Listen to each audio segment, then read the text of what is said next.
with the Discord event as well. Shit.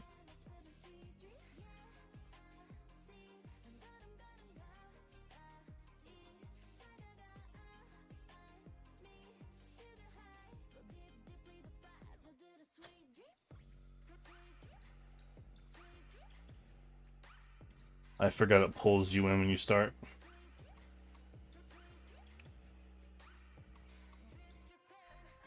All right, you may start whenever. All right. People here, people listening. People aren't here Welcome. yet, but they're listening. They will be. Welcome. I'll wait Welcome. a minute, see if anyone wants to trickle in for the live stream.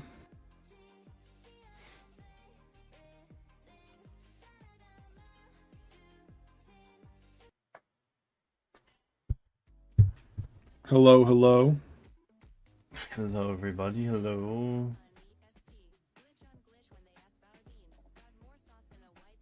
Okay, so I'm going to start. So we're going to be doing all 3 divisions, 4 games per division. Yup. I'm going to start in Neon, and then Sunset, and then Stargazer.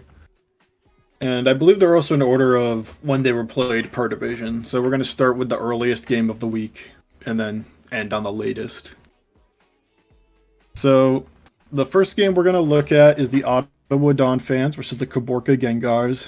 This was a really interesting game from what I remember when we did our video on, pre-picking. I thought Ottawa had a pretty decent matchup thanks to Iron Hands and also Excadrill not having super great switch-ins. I will say Kaborka has pretty expertly mitigated Excadrill here by only bringing 2. I believe the team's very ground weak. They managed to figure out a way to only bring 2 that was still effective, while having 2 immunities and 2 resists, so that's nice. So Excadrill ends up not looking super great here, although I think like in the end game it could still be good. Iron Hands is a bit problematic. I will say Donphan's ability to deal with Hawlucha if Corviknight gets low is kind of muted in my opinion, although I do believe before the game we mentioned how it might have to be a defensive Hawlucha, so we'll have to see how that goes. But on matchup, I would say Donphans is in favor. I don't see a way of really stopping Alcremie, for example, with Alcremie Terras, and it's the Calm Mind, the standard Calm Mind, Stored Power, Draining Kiss stuff. It'd have to be like Encore Hawlucha, but you can't Encore Alcremie, actually, so I think that thing actually could potentially sweep these 6. So I think I'll start the game, and I'll kind of go because I have watched all these, so this is more an analysis of what exactly happened in the game. You know what I mean? Yeah. This is more so like a more in depth of like the turns. So if we start the game here, so it was a Corviknight lead from Ottawa, correctly predicting Rillaboom. I have to assume because Corviknight is like an okay lead here. It's decent against Rillaboom, really, like amazing against Rillaboom, and it's okay against Hawlucha, but Hawlucha is typically not a lead, and it's like decent against Overquill. But like if Thundurus leads or Flamethrower, Executor, although I don't think Executor would lead, but I think Goodra is like an okay lead, and if Goodra leads and has Thunderbolt, that could be problematic. And Thundurus, I think, is like a very fine lead, especially I think Thundurus for sure could have led. So Ottawa does get this right. So Thundurus comes out. It's a drill pack. I think U-turn probably obviously could have been good here. Almost always. And Pokemon, when you have an advantageous position, and you think there's a good chance that they could switch, U-turn is just always viable. I could imagine that this thing doesn't have U-turn. I would struggle to see why. I think that would be a misplacement of moves if you do not have U-turn on your Corviknight, because the momentum you can gain from it is exponential, and it allows you to get like your Iron Hands in much more freely, or for example like Tyranitar if you want, and those things are heavy hitters and they can really put the hurt on the opponent much faster. Because this forces him to hard switch. He picks Tyranitar, right? So he has to pick between Hands and Tyranitar. This thing can have Psychic and Focus Blast and all that. Mm-hmm. So it's not necessarily a 50-50, but he's essentially trying to choose what move this thing's going to go for. Hands is probably safer because Hands takes Psychic better than Tyranitar takes Focus Blast, I have to guess, if it is AV Hands. Although I believe we'd learn this is a really good play by Caborca here. He does predict correctly and go for Focus Blast. Gets the chip on Tyranitar. This thing has like base 140 special attack, something crazy like that. So this doing this little basically tells you this is an AV Tyranitar. That's kind of what they're going for here. If that's kind of the calc should reveal that this is an AV Tyranitar if Focus Blast does that little. And Caborca smartly, I believe here, switches out, not wanting to risk hitting another Focus Blast, right? That's really risky. A risk they don't have to take. Their Thundurus is actually very strong this game. Like, Focus Blast Thunderbolt kind of hits the whole squad. Risking it on a 30% chance that you just lose the Pokemon if he clicks a rock move, right? It's just not worth it when Tyranitar's already low and you have a decent check to it in Goodra. Power Gem comes out, easily lived by the Goodra. Yeah. Otto would not try to make any crazy predictions, just playing as he sees it. Figure that out later. This is where things start to go a little awry for Caborca. They have this weird set. It's like Curse Weakness Policy. I let the turn play out. I believe it's Curse Weakness Policy. They've explained it now, and I still think it's like just decent and not really great because like we see, Iron Hands is just, like that was a crit right there. So the body presses with the defense aren't doing enough because body press isn't taking into account the attack at all. Mm-hmm. So the attack boost means nothing. It's only for Gyro Ball, and if that's happening, Hands is kind of just sitting here. This is like nice chip on Hands, but he can just heal it all off, which is what he's going to do with these Drain Punches, which are doing a ton of damage. This is probably a very high attack investment, Hands, I have to guess. Always. But Hands does get down to like 50%, thanks to that crit mainly, which is really beneficial. The healing is helping Hands. But in the end, like, Caborca loses this. The set does nothing, right, because of Hands. I think something better could have come with this... obviously, in hindsight, something better could have come because this Goodra ends up doing nothing but getting, in the end, 30% on Hands after all the healing it's about to get. Why do you think he tried to predict a switch there from Hoodra into a grass type? Yeah, maybe he wanted to. Maybe he's only hitting Rillaboom. Yeah. I think Fire Punch is probably a bad play, right? Because what's the gain? The gain is you hit Rillaboom for super effective damage. If you click Drain Punch there, I'm pretty positive it kills this thing, and it probably does like 40% to Rillaboom anyways, and you get health back. So, and you're probably going to switch the turn after. I think the like extra damage on Rillaboom, which wouldn't be a kill, by the way, Rillaboom would not die, isn't worth the health and the fact that this thing would be dead. Up until this point of the game, he's been playing as he sees it, and then he just does that. So really weird to see. Kind of a misplay because now Drain Punch comes out, and even this is like fine for Ottawa. Like even if it's a slight misplay from Ottawa, this Hands is getting healthier, and I think Hands like actually rolls all 6 in a 1v1. So so Holosex to kind of like mismatch together a bunch of different Pokemon to try and find a way to beat Hands. But he does switch out, predicting Psychic, which is nice. He gets it right. This is like a pretty decently Spadef, I want to say. Discharge, gets the Para. The Para is decently big. It's just annoying for Ottawa, right? But I don't believe he gets paralyzed. So yeah, now that Discharge does less. And he heals all the health back with Draining Kiss, because Draining Kiss heals 75% health instead of 50, because it's so crazy. And there's actually no real switch-in, right? There's no actual switch-in to this Draining Kiss. So he ends up having to trade Overqwil. And this Alcremie, I think probably he could have saved it, if I'm being honest. Like the turn he saw this SD, I think this Alcremie has a pretty decent chance of winning this endgame. I'm wondering if maybe he could have like gone Tyranitar and then Excadrill and tried to get... I think Ottawa should have tried to get Excadrill in more in this game because Excadrill has like a pretty good chance at doing stuff. And it kind of forces Hollis to go Rillaboom. And if the, what's it called, goes up, the grassy terrain, then it's really nice for Hands to come in. And that kind of sequence of events, whenever Excadrill's in, I feel like Ottawa's like in a commanding position, and Excadrill never gets to come in. Instead, it's kind of like a sack of Alcremie. It's like a trade which I actually think like fine. I mean, you paired it's it and fine. got it 43 is pretty good. I think this is good for Caborca that this Alcremie is going down, going low, because now Rillaboom comes out. I think it out. See, like, here's another turn. Even if you Draining Kiss the last turn, it's still like not a massive misplay. Like the things we're talking about aren't like terrible misplays or anything. Mm-hmm. So if you're gonna do that, in my opinion, why not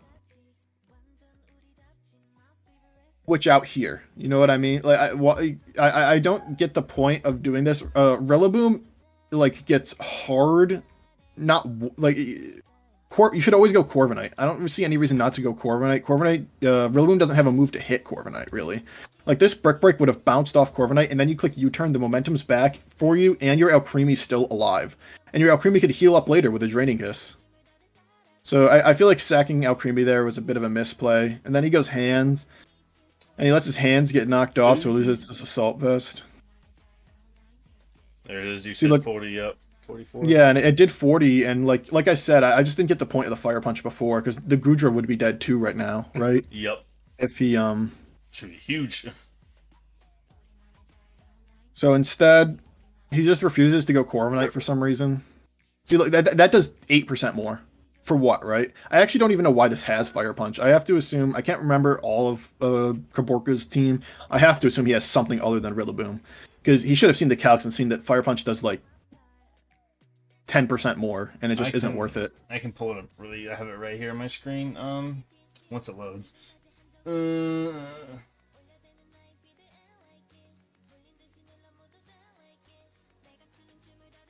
That's Treads, and also that's it. Because he's bringing Fire Punch into a team of Gouging Fire that didn't even come to this game.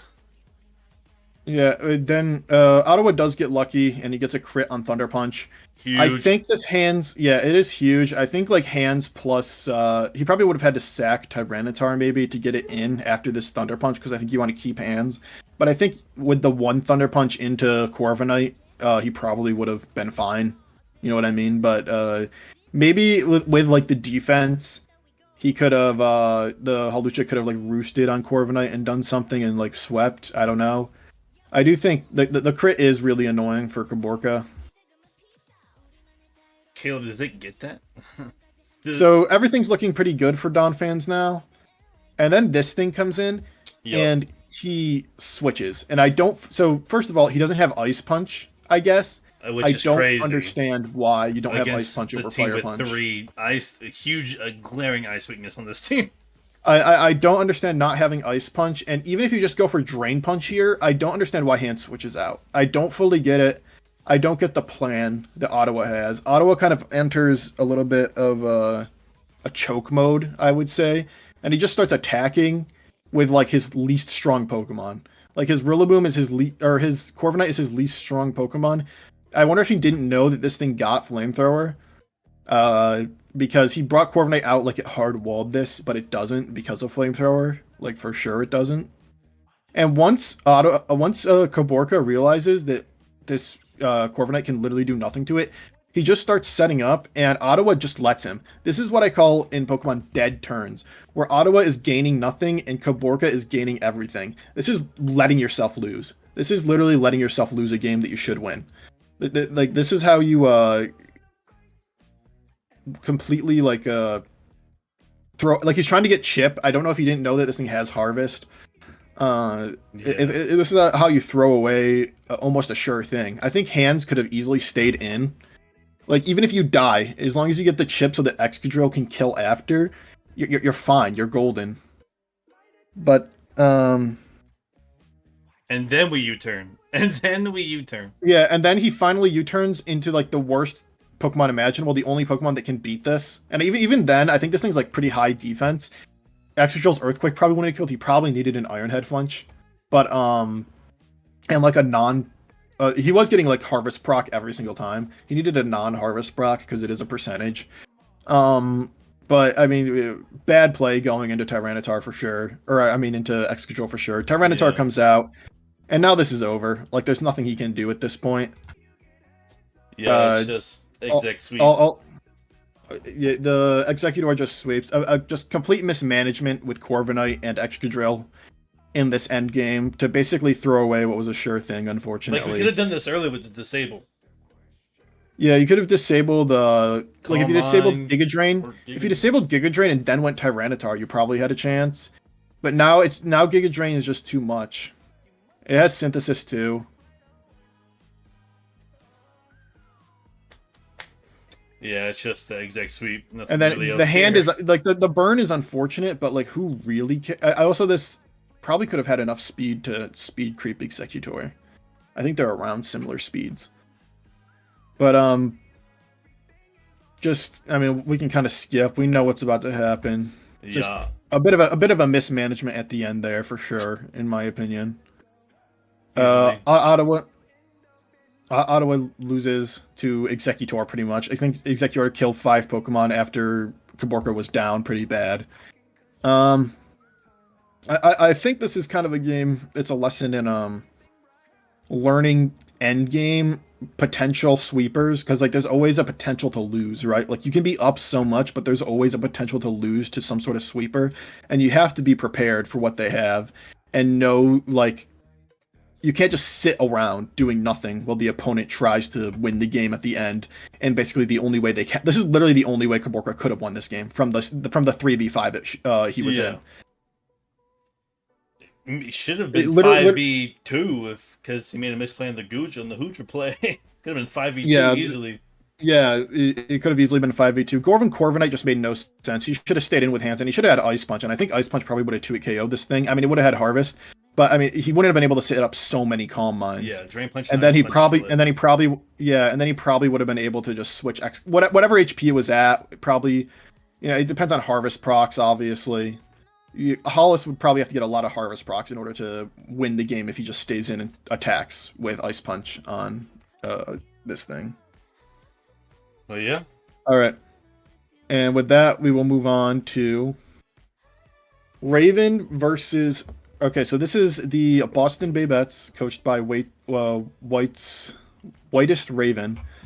I didn't realize that was actually what it was. Yeah. Versus the Toronto Staraptors, coached by Kyer.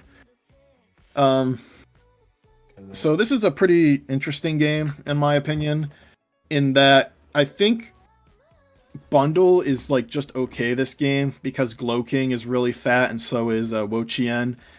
I think Toronto has a really hard... With these specific 6, I think Toronto has a really hard time breaking Glow King plus Wo-Chien. The offense really isn't there. I think the only way Kyer can actually win this game, I think, as we said it beforehand too, was like a curse Snorlax. Snorlax has like an okay matchup here. It can kind of body slam things. It can Terra out of its fighting weakness.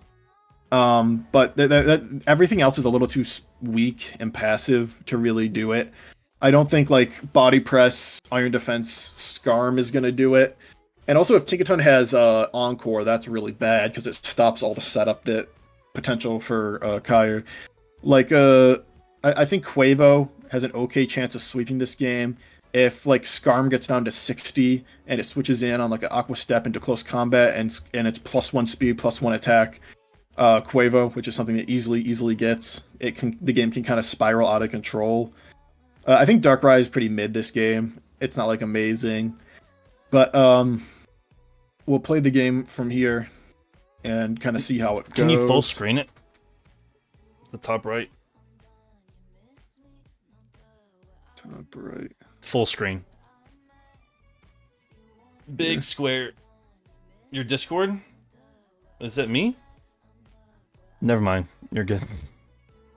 Never mind. Hit play. We're good. Alright. We're good. Just mute this shit. Alright. Yep. So he starts with Cinderace. Starts with Rotom. I think if Rotom starts, you always gotta you gotta scout for a Scarf, man. Especially against with a Pokemon that's weak, and you know you're not Scarf. You got to It's been a while since I've seen a choice Rotom Wash that's not Specs. Yeah, because Scarfers are always very Scarfers with momentum moves are always very popular leads in Pokemon, right? You gotta assume that this thing could be Scarf very easily. And he doesn't scout for it at all, and he doesn't get punished at all because he misses. And U-turn comes out. This is a banded Cinderace. You can calc the damage. You figure it out instantly, so that's good info for Raven to have. But obviously, it's unfortunate that their Rotom is already at 40%. So Screamtail comes out. So here's like a major issue, right? What does this mean? Like, what does this actually do? What is the Screamtail here to do? Set up screens, something? Yeah, so he goes Glowking, and this thing goes for Calm Mind. This isn't going to work against Glowking. I'm sorry, it's just not going to. Glowking's too fat. It's super effective. It'll break through. It could have Toxic. It could have Yawn. I think going for this so early, going for setup early in almost any game, in my opinion, is in a competitive one, like playoffs or anything. It's a fool's errand. They're gonna have something for setup. They're gonna have something for sets like this. It's gonna end poorly for you. And as we instantly see, this Screamtail's dead. It's Toxic. This is a setup set, so it's never gonna actually get the setup it needs because it needs like 4 Calm Minds before it actually does real damage to this Slowking. It's a dead Screamtail. It's useless. It can pass wishes, and that's it. That's all it can do from this point on in the game. The game's already over for it, essentially. Yeah, it's a little curse. Set up early with the intention of sweeping. Set up early with the intention of breaking can be good. I agree, Kurth. Like one setup, but he's going for it all out here. It's way too much commitment, way too early. So he wishes, but the Toxic is obviously whittling down. He's basically just sacking his Screamtail. It still doesn't kill. Like, he doesn't even have Stored Power. He has Boom Burst. Actually, if he had Stored Power might have killed, because it's I thought he did. Maybe not. But why Boom Burst? I don't know. It honestly feels like he's trolling here, right? He's just sacking it. I don't know if Stall is weak, but... So, we talked about maybe he was baiting not having Stored Power so that here he could use Stored Power to kill Glowking, because he went for Boom Burst first to weaken it, and then he would Stored Power this turn. That could be interesting, but he just switches. He throws this for if he clicks Stored Power and one for one with this Glowking, and he actually did do that scout, that would have been really interesting. And honestly, kind of a nice conditioning play from Kyur, because this Glowking would be dead, who's a huge, huge issue. But instead, he just has a 27% Toxic Screamtail that can do literally nothing. And Glowking's at 90% because of Regenerator. But he forgot literally, this game. Oh yeah, theoretically Regenerator, right? Theoretically, Glowking's at 90%. It ends up this Slowking doesn't have Regenerator, which is, an interesting situation. A classic Raven play.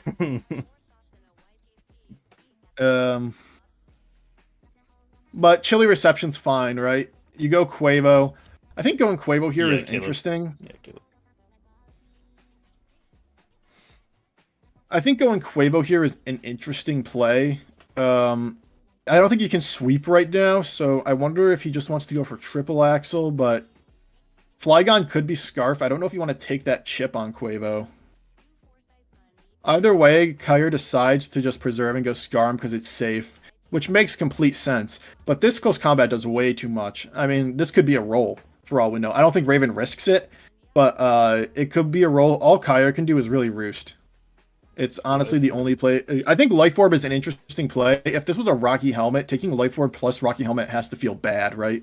But I'm assuming he was like looking at his potential to sweep and saw like he needed the neutral hits on close combat and Aqua Step to do a certain percentage to get the sweep, whether it's at +1 or neutral or something. And he was like really looking, because I've thought about running Life Orb Quavo too for like that exact reason, which is like. You just need, because Quavo doesn't really need its health in the end game if it is a sweeping set. You just need to hit and get that percentage exactly right so that you can like just kill the opponent in the exact right way. So I don't hate it. Wo Chien just comes out, just Drill Pack actually, no Roost even. Probably just wanted to kill the Quavo, but like we said, Raven doesn't risk it at all. And now we get kind of terror spree from Wo Chien, where it kind of just sits around. And I think this whirlwind was, I think not roosting for so long is kind of bad on Kaiir's part because of these this whirlwind. Like, what does it do? It only gets in bad things. There's nothing good except like maybe Tinkaton you could roost on, but it could encore you. But I mean, this Darkrai could have like Thunder, and this and honestly Dark Pulse probably does a buttload too. And getting Rotom here is disastrous for Kaiir. Like, almost losing the game bad, and Rotom comes in and gets its health back, and now Skarm's low and has to switch. Citrus Berry, yeah, Citrus is nice. I don't know if it gets the most value here. I think Leftovers probably more value. So like everything's just going bad for like, even though it's 6-6 still, the game's kind of not necessarily out of hand, but you can tell who's winning. A lot of the times in these games, you can tell who's winning within the first 5 to 10 turns, like even if nothing's died. So Screamtail comes out in a sack. It's just a Volt, so Raven doesn't even lose momentum because it's not actually going to die. Darkrai comes out. I don't know if Darkrai was necessarily the best bring out here. I might have gone, I don't know, Quavo's kind of risky, but if you click Aqua Step, this Skarmory's at 66. I think you have a decent chance of sweeping the game because I doubt this thing has a Psychic move at this point. And if it does, it would be Stored Power, so I don't even think it has that. And Boom Burst at 0. Like you could have probably swept with Quavo here. Darkrai's decently safe though. Like there's no harm in it. You can go just click Dark Pulse. No one's gonna beline you for clicking Dark Pulse. I think Snorlax. So like Cinderace comes out.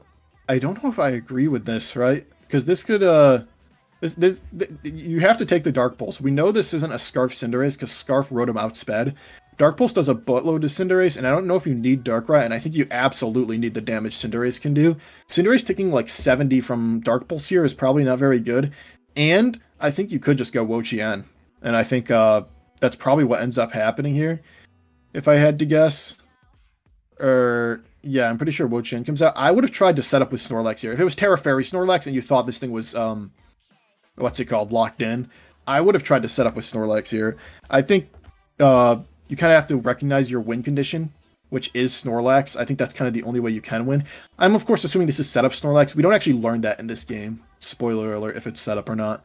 So Glowking ends up coming out. It's not regen. If it was regen, then this would have been even a better play, because Glowking could have just switched out again. But instead, it's pretty much just a sack. I think, like, Wo Chien would have been fine there. I would have taken the Pyro Ball. I don't know if you want to risk it like that, though. He goes for Dragon Dance. Oh. Very risky play. What if this thing has Ice Beam? It could easily have Ice Beam. I guess at this point, Kaiir has to go for anything, right? Anything and everything. But, I mean, Wo Chien can just come out. If I was Kaiir here, I would just because he's going to go for Leech Seed, right? He's going to do that kind of shenanigans. I'm pretty sure Kaiir switches out. Just go for Dragon Dance again. Dragon Dance 4 times. Just keep Dragon Dancing, and if you're at 5%, just go for whatever move you can do to do the most damage to try and break this Wo Chien. But he ends up just switching.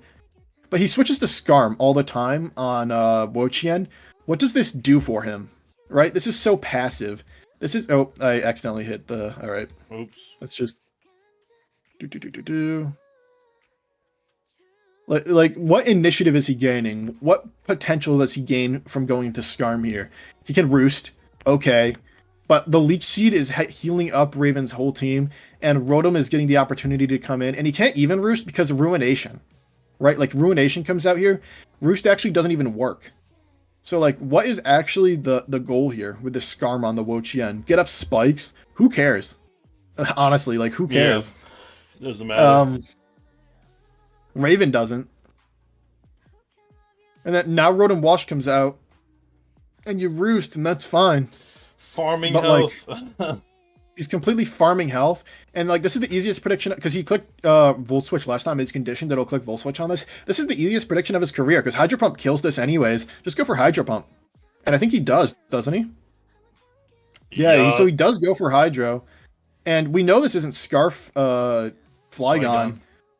So you could just go for Hydro again. It has to be Snorlax, and if you're super aggressive, Bundle, because you know this is Scarf. So yeah, Snorlax comes out, but it has to take the Hydro. This Hydro does a lot. 28, you don't want to take that on your Snorlax, on your Wincon. That's good chip. And Slowking comes out to get sacked. And it's just a double. So Snorlax just ends up taking chip for no good reason. And because this is a booster speed, doesn't Rotom outspeed, and he ends up missing. That's tough. I don't know how much it ends up mattering. I mean, this game just feels over. Like nothing's really going Kyre's way at all. And now this comes back out. And I think, like, Raven's getting all the plays right with this Rotom. The conditioning is insane. The flip between Volt to Hydro to Volt, I mean, it was masterful. It completely conditioned Toronto. It made them pick wrong 3 times. 3 different times they picked wrong. And then Wo-Chien comes just out. Walls everything else.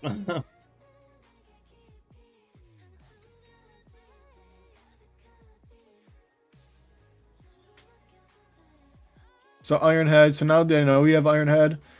And we know this is banded, so you can just switch, honestly. Switch out to, yeah, Slowking's fine.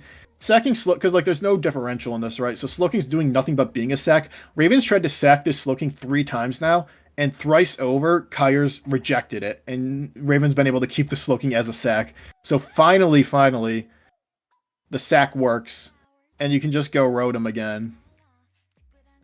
Maybe even Quavo. Yeah, Quavo. Gonna try and get the boost. Just go for Aqua Step. Yep. Crit. And the only reason you can't sweep here, it's like literally a sweep if Snorlax isn't Terra, but it is.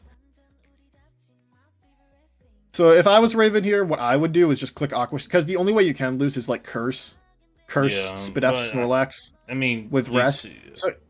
So if I was Raven, I would just click Aqua Step, because like differential doesn't matter. If this thing ends up just killing you this turn, like whatever, the Aqua Step's going to do a boatload of damage. But I think, yeah, so she does stay in, or he does stay in, and it's just Wave Crash, and it actually just kills. Does Quavo just win? It does, right? Oh, Sucker. That's right, Quavo does just win. And then Wo-Chien comes in. And it clicks Leech Seed, and then this thing's locked into Sucker, so it can't really do anything, and it's its forfeit. A dominant performance. Like, Raven, no turn went against Raven's way. Like you could say like they could have done like maybe one thing differently. Like obviously having regen on Glowking would have been better, but no turn didn't go Raven's way. Everything went like even losing Pokemon is fine, especially in playoffs, but in regular games too. You could tell when Raven lost his Pokemon, he meant to lose his Pokemon. You know what I mean? Like. He had to select the Glowking, and people might think as well games have just sacked the Quay. Yeah, people think games are like close if the differential is close. That's not necessarily the case. A lot of the time in end games, people set it up on purpose where they have to like sack a few things at the end to get the conditions they want to win, but they're always in control. This is an example of a game where Raven always had control. This was a dominant game from Raven. There was no way for them to break Wo-Chien. There was really, even with imagine if it had regen. It didn't, but imagine if it had regen. There was no way to break Glowking. Skarm was too passive. The Screamtail set didn't work. Snorlax, who was in the Wincon, didn't even click a move.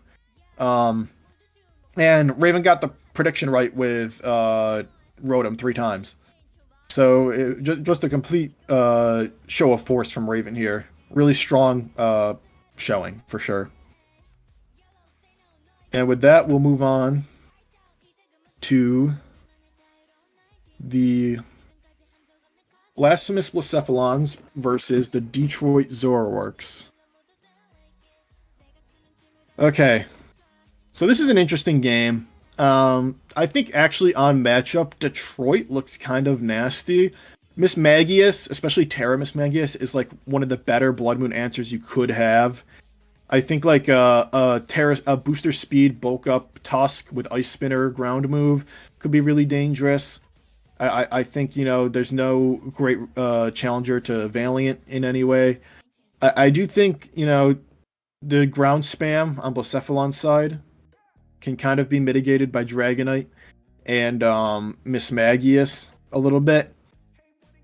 I think Ogerpon Heartflame is actually really good here. If it's like Swords Dance, Play Rough, right? Ivy Cudgel Grass move. That kind of setup really runs through these 6. That could be a pretty good win con for Blacephalons. But with that, we will start the game. Ready? Sorry. Ready to start? Yeah. All right. So it's an Umbreon lead from Blacephalons. This is a decent call because Deoxys Speed is often a lead. Like if it's spikes or screens or something, which it might be here because there's so many potential setup sweepers on Detroit's side. So going Umbreon immediately is a pretty good call to try and stop that. So Great Tusk comes out. It is booster speed like I thought it might be. Reflect comes out from Umbreon. So Blacephalons has like a very specific plan here. And regardless, I feel like these turns would have been clicked regardless of what Detroit did. I think they had a very specific idea of what they wanted to do, and they were going to do it pretty much no matter what. So yeah, they go Jirachi. Because theoretically they could have just killed with any psychic move. Ideally Psychic, I think would have been fine here. But I don't even think the Jirachi has a psychic move. They just go for rocks instead. They're like ignoring. They're just completely ignoring Detroit. They're not even playing with them. They're like there's no interaction. Mm-hmm. They're just going for what they have in their head for what they want to do. They Trick Room with Jirachi. They Healing Wish. Like Blacephalons is playing their own game right now. Yeah, I don't think I watched this game the more I look at it. They go Ursaluna Blood Moon, and like. So all of this setup, like Jirachi dying, the rocks, all this, was the screen from Umbreon, was for this Ursaluna Blood Moon, because he thought Ursaluna Blood Moon rolled this game. I think like Ursaluna's just fine this game, because like he does get Great Tusk, right? It's Great Tusk for Jirachi, which is a good trade for Blacephalons. I think Blacephalons should take that any day, all day. But then, I don't know if Blacephalons didn't look into what terrors this Mismagius hears. But it does come out, and it just clicks Terra Steel, and it walls Blood Moon pretty effectively, like pretty easily walls Blood Moon, because it's Terra Steel and Blood Moon goes down to 15%. So you kind of like it ends up not losing the Blood Moon, but in like a theoretically super well played game, you basically lose Blood Moon and Jirachi for 50% on Mismagius that can still do a lot this game, and a dead Great Tusk. You still have the Healing Wish, so you can always get the Healing Wish back for this thing, which is nice. Umbreon comes out. Psychic Noise. I wish this thing had Draining Kiss. I think if this thing had Draining Kiss and it clicked it there, because this is a defensive Mismagius, and you kind of want healing in some way. I think if you had Draining Kiss and you could farm health off of this Umbreon, it would have been huge, because this Mismagius is like really important for Blood Moon and Landorus. It's like easily the most important, and Carbink. It actually beats 3 of the Pokemon. The only thing it doesn't beat is Heartflame and Umbreon. So like literally, if you had a way to heal this up, Pain Split, or like I think Draining Kiss would have been fine because Umbreon has a pretty high HP stat, so you could have farmed HP off of it. I would have preferred that. And then probably one of the worst plays of the game, in my opinion. Thunderwave the Umbreon. So Umbreon's already kind of slow. And then Synchronize activates, and a Pokemon that's decently fast just halves its speed. And, like, obviously, if Umbreon gets parried, it's kind of annoying, but it's not huge for Blacephalons. I think Mismagius is literally your most important Pokemon. If it gets paralyzed, you're screwed. You're so screwed. Like, if it gets a full Paraturn, you're so incredibly screwed. It's, like, such a weird play. So now Valiant comes out. It's booster speed. Reflect goes right back up. Calm Mind comes out, but obviously if it has Reflect, it's going to have Light Screen, so like the Calm Mind gets completely mitigated. Carbink comes out. So like this setup isn't really going to work out in the end, because Carbink's really fat. The Moonblast doesn't do nearly enough. No special attack drop. Trick Room. Again. So like Blacephalons isn't really even interacting with the game. Like he's not really even interacting with what, like he doesn't care. You know what I mean? Yeah. He doesn't care what Detroit's doing. He has a game plan and he's going to go for it no matter what. And if it works, it works. And if it doesn't, it doesn't. That's like really all they're doing. They're going for what they have envisioned in their mind, and it's working. mainly because I think Detroit's kind of not sequencing this correctly. I think they're going for things that a little too early sometimes. Like I think instead of the second Calm Mind, if they just clicked Moonblast and got Umbreon to like 20%, that could have been good. And now this comes out, and so like, why not go Mismagius, right? Mismagius hard walls this. I don't get why Metagross came out and why Metagross is getting sacked to this thing. It makes no sense to me. Because, like, there's so much you're risking. You're losing your Shuka, so now your Ice Punch... I'm assuming it's Ice Punch if it's Shuka. Your Ice Punch for Lando is less effective. You're losing health. And, as we see, you miss. Because you have Meteor Mash. So, it's like... Carbink lives, and it ends up doing more later on. I feel like Mismagius is just a way better play, a way safer play. I think this is a bit of mismanagement here of your Metagross, which was a pretty important Pokemon. And now, like, he could have even gone for Earth Power again. I think it doesn't kill if you, like, because it doubles, so it would have done 48. So probably he keeps Carbink for later for that reason. Pretty smart agility here, because you know Trick Room's going to end. But, like, the issue is you don't live this Ivy Cudgel, right? No. So you just die. And then I believe Dio Speed comes out here. But the issue with Dio Speed is Umbreon's just free. He goes Lando for some reason.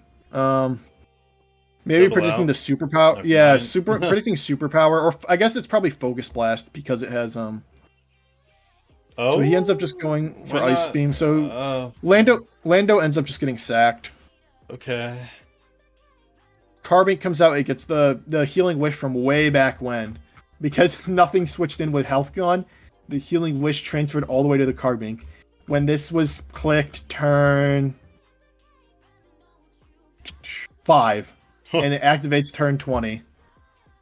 So that's funny. Carbink just lives. It goes for Trick Room.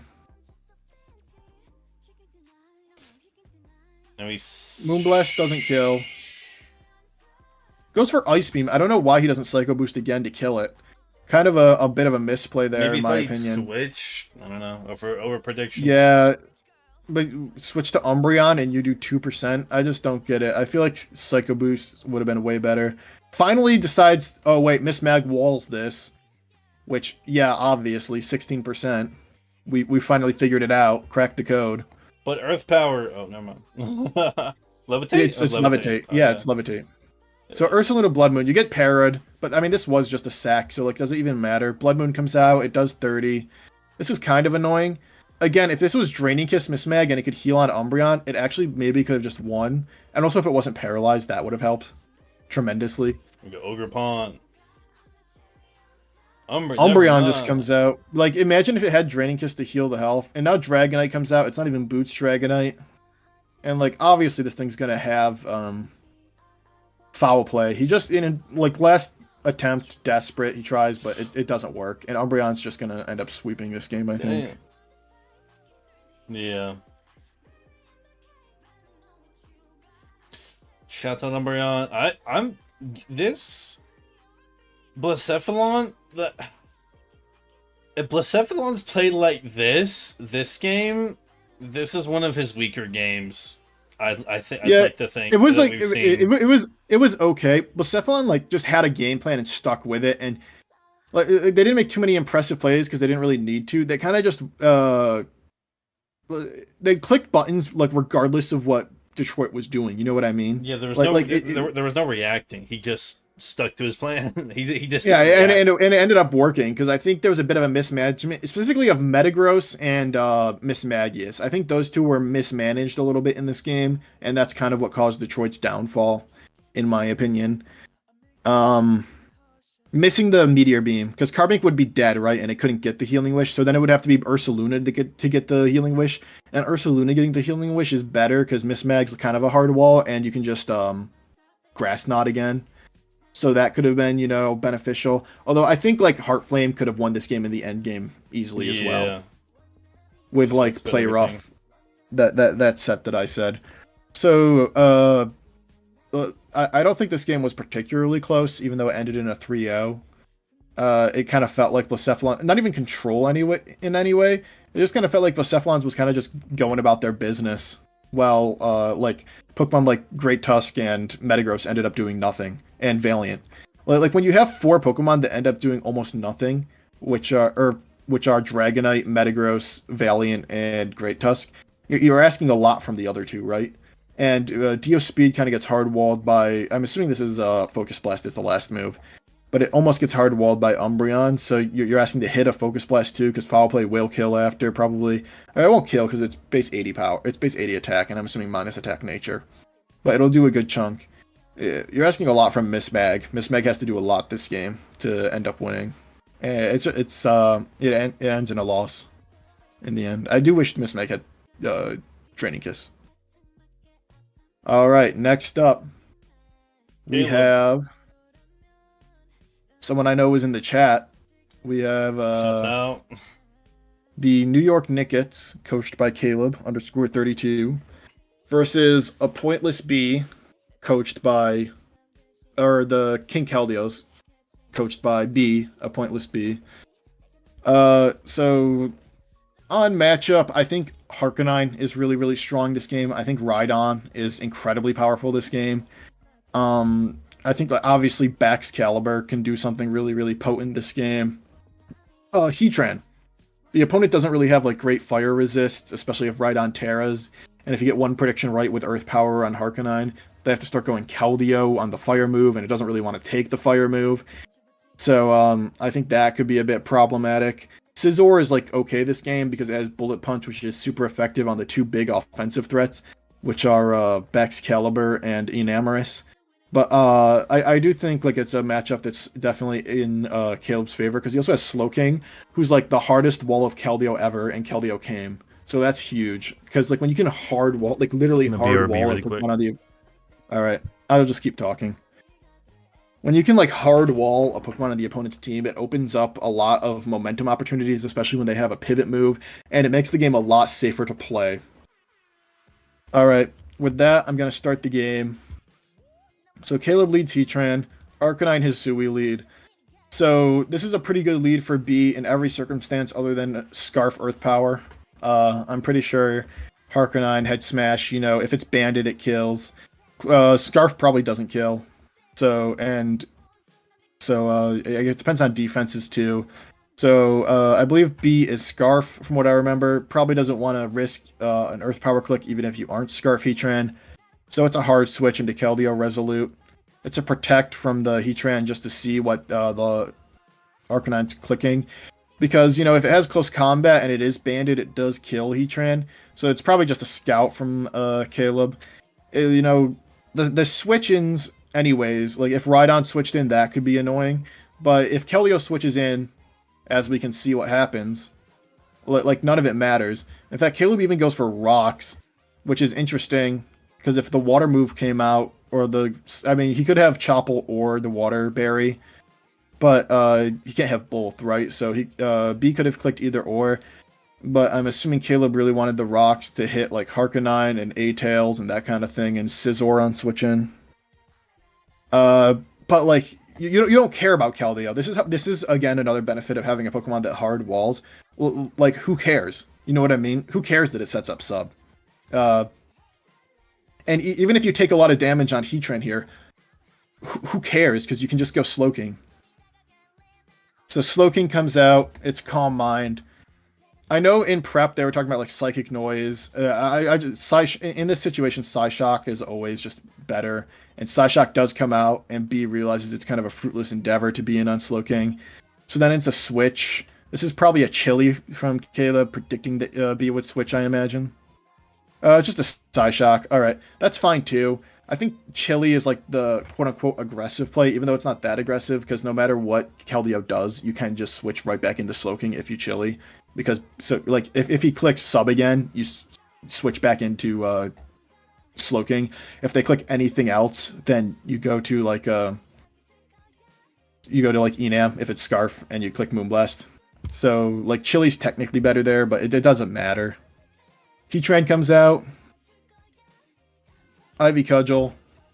No burn. I think Ivy Cudgel can't burn, right? Is that the consensus on that? B probably could have gone for stomping there, predicting this thing. It's such an obvious switch in my opinion. You kind of have to because it's like so good against it. Just goes for it here. I don't know if this is a roll or not. I would have to look at it because obviously it lives on 2%. You have to assume it might be a roll. Expertly EV'd though by Caleb. Expert EVs here. And it is just going to be a kill with Lava Plume. So unfortunately, the Ogerpon goes down to the... Yeah, it's not contact Ivy Cudgel, so he can't be burned.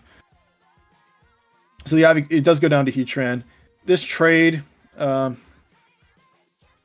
it's like okay for Caleb. It's probably slightly better for B. I don't know what else, like what else is this thing doing, really? I guess it can pressure Slowking, kind of. Slowking does kind of run these 5. Other than, like, Scizor U-turns. So that's actually decent for Caleb to get rid of it so that Slowking can be in a much better position. And I disagree with this play. Going Keldeo saps all momentum because Slowking just comes in, right? This is another example... Complete momentum sap in any way. When you lose a Pokemon, you want to gain momentum. I would have gone Harknine. 100% I would have gone Harknine. Or, you know, A-Tails and set up your Veil there and say, like, fuck it. Complete momentum sap to go Keldeo and allow Slowking to come in, and then Slowking gets to click Chili. Right, just always Chili. Do you Scald? You do just Scald. I think, like, technically, because, like, I'm pretty sure you do get the burn here, so that's nice. Technically, I think Chili is, like, safer in a few ways, because if you don't get the burn, then the U-turn's annoying, but you do have Annihilate, so I guess you could just, like, fish the U-turns on Annihilate to get the boosts up. So, like, it's fine. The real thing is, like, because this Keldeo's here and Slowking can come in and fire off Scalds, especially pre-Terra, and there's no longer a resist to the Scalds, it's like... because the Keldeo's here, it's like, who cares? You know what? I know I'm saying that a lot this game, but, like, genuinely, who cares? Whether Chili's, like, slightly better or slightly worse, it's all better for you than it is for... It's all better for Caleb than it is for B. So, like, it doesn't matter, is what I'm saying. When you're in such a dominant position in that 1v1, it genuinely doesn't matter. And he does get the burn, so now the Scizor's completely dead because... of, like, the situation with Keldeo. Like, Keldeo killed Scizor here. You know what I mean? The fact that Keldeo exists in this game killed Scizor here. Because the matchup is so bad against Slowking. Annihilate comes in to try and farm a Rage Fist boost. Just click Close Combat. Close Combat again. It's a crit. So, we talked about this a bunch after the game. So this is Citrus Berry, and it did go for Aurora Veil, so it would have lived another one, and then it could have killed Annihilate afterwards. I don't know if that leads to a win. You know what I mean? I do know this Slowking is Brick Break, I've been told that. So, like, the next turn Keldeo ever comes in, right? Why don't you just, So, Rhydon comes in. Toedscruel comes out. I think this should have been a Heatran sack, a 2% Heatran. I think this should have easily been a Heatran sack. Losing your Toedscruel here, it doesn't do anything for you, and Toedscruel is one of your, like, head smash resists. You have 2 head smash resists. Like, you don't want to lose the end game to head smash, right? Because this could be a Scarf Harknine. I think easily this could have been a Heatran sack, in my opinion. This is probably the first, decent misplay on Caleb's part. Because he does just get O-Code. Yeah, Toedscruel does just die. And so then he goes backs, which is a completely fine play. I think if this was setup backs, it probably just... this is about to... this burned. If this was like Dragon Dance backs, it probably just won right here. But I'm pretty sure it's banded. Or like 4 attacks or something like that. Did not know it was Terra Flying. Yeah, I guess that's tough. I mean... It is on the sheet, right? So, like, you could look. I do think, like, just the safest play overall is definitely still Heatran. So then Annihilate comes out, farms Rage Fist boost. Just go for Rage Fist. Rhydon comes back out, sack Rhydon again, or I mean sack Heatran again. I think sacking Heatran here, like what does Heatran do at all? I think sacking this is terrible because again, it's a head smash resist. But you do just sack it, which again, probably the two major misplays are just sacking two Pokemon to Rhydon, right? That's what allows the potential for because Harknine does end up getting a pretty close chance of winning this game. I think it could have gotten some rolls to win this game realistically. It was allowed by these two sacks and refusing to sack the 2% Heatran, right? So Heatran does come out to get Chip, no burn. And then it dies. Slowking comes out. So, like, again, why are you going Slowking over... I don't know. I feel like... Because now Slowking could also die. Because I think this ends up being a roll, right, with Harknine. You're like, doing everything you can to position it so that Scarf Harknine could theoretically win with the right rolls. Because now you're letting Slowking get the chip to take the head smash, and I think that ends up being like 57. I could very easily see that doing 57. And if you don't get this chili off, you lose, right? So head smash 4%. I mean, crazy. we could hook up. We could pull up Calc, right?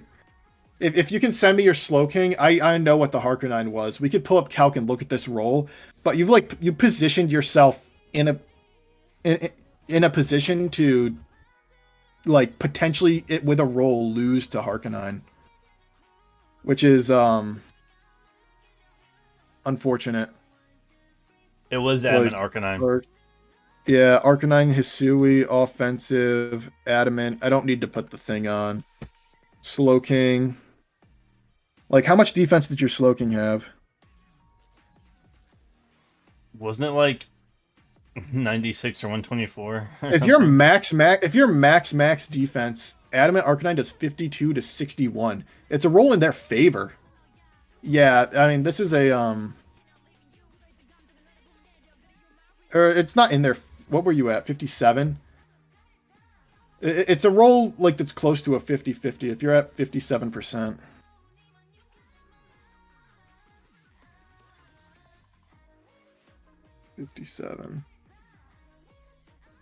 Literally a 50-50. 50%. That's actually crazy. You see this roll? If you're max, I'm assuming you were max. 50-50. Holy shit. You were at 57%.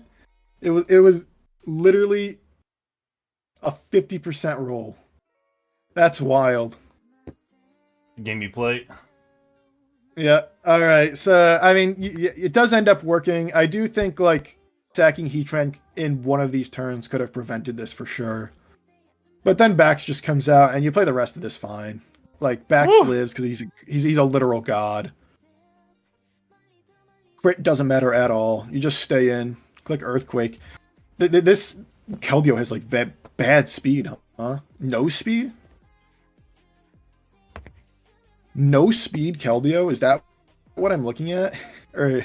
I mean, it outspeeds by 20 points, I think. Something like that. Yeah, it must be like a no-speed Keldeo. I mean, that's fine, because you just go Enam after. And I mean, even at like 30%, what's it called is fine. And then, yeah, just GG. So yeah, pretty decently played. I think like sacking Toedscruel is fine, or Annihilate. Sacking both and having no resist to head smash at the end is like very dangerous. I think sacking the 2% Heatran one of those turns would have been fine, but overall, like, not a bad played game. Especially in the early game, I mean, Slowking, anytime Keldeo came out, you gained initiative. I think Keldeo was such a sap for B that it really opened up the game for you and made it, like, so incredibly possible to win. It made Scizor die. It honestly made Ogerpon die. It was really just a, It was really just a Keldeo diff in a negative sense. You know what I mean? Keldeo got diffed so hard by Slowking, it made it really difficult for B to win. And then like the positioning at the end with the rolls, you know, that's just Pokemon. Sometimes that happens. Overall, pretty decently played. pretty decently played. And B did position for the Harkonite endgame pretty well there in the best way he could, given the cards he was dealt having Keldeo in that situation. All right, and with that, we will move on to the Sunset Division. I think we've already gone over this game, and this game's like 7 turns long. Yeah. And I'm trying to do serious analysis here, so I'm just gonna... This was a throw. What's it called? Kuma threw this game on purpose. Sack 6 Pokemon to Valiant. We don't learn anything from that. Alright. Moving on. But this game... We have Libraries versus Up Raphael. Nico, coach of the Orlando Magikarp, versus Up Raphael versus Helsinki. Helsinki Jellyfish Club, coached by... I think that's just what he goes by, Helsinki. I don't know his Up Raphael. So this is an interesting matchup. Iron Bundle 6-0 Nico. Let's start. So we said it beforehand. We'll say it here. Iron Bundle absolutely giga smashes, and it's just the lead. It's Spax, 1-hit KO. Just lose a Pokemon to Bundle right off. Off the fucking rip. No first impression. First impression wouldn't kill because this thing's defense is pretty high, I'm pretty sure. But not even a banded first impression to do like 60. Tough scene. Low kick's dead. Down 5-6. Iron Bundle obliterates. Wheezing comes out. I'd click Ice Beam again, but he doesn't because he wants to preserve it because obviously it just wins the game. Strange Steam, but like that wouldn't kill Bundle. Scout for Flame is smart. Just a Willow though, but that's smart too. No Dark type anymore, so Expanding Force is free. Any chip on Archaludon is chip for Bundle to win the end game. He can't deal with because he can't deal with Indeedee and Bundle. It's just a horrible, horrible matchup for Nico. So Archaludon comes out. Snorlax is an interesting switch actually. Because like yeah, body press for sure. I think it's Terra Electric if I remember correctly. Yeah. Yeah, Terra Electric. Amogus comes out. It's Yawn, forcing him to switch around, making him uncomfortable a bit. Yeah, let's see. Out to Pelipper. Gonna take the Terra Blast? Another yawn, so a U-turn this time. He's just switching. He's just forcing him to switch so he can get his leftovers recovery. I wonder if he yawns this turn or if he just goes right for Terra Blast. He goes for Terra Blast. He could have just yawned again and gotten even more leftovers, but that's fine too. 72 to 85 on first impression. Yeah, he should have just clicked first impression. Bundle would have been low. That would have been huge. Toxic fails. Indeedee comes out. I mean, Nico's getting outplayed and he's in a bad position, right? Because now Expanding Force is free again, and Arc is going to be at 60%. Protect. But like, who cares? Expanding Force? Yeah. Because Arc can't heal itself. So Arc comes out. But I mean, just another free 20.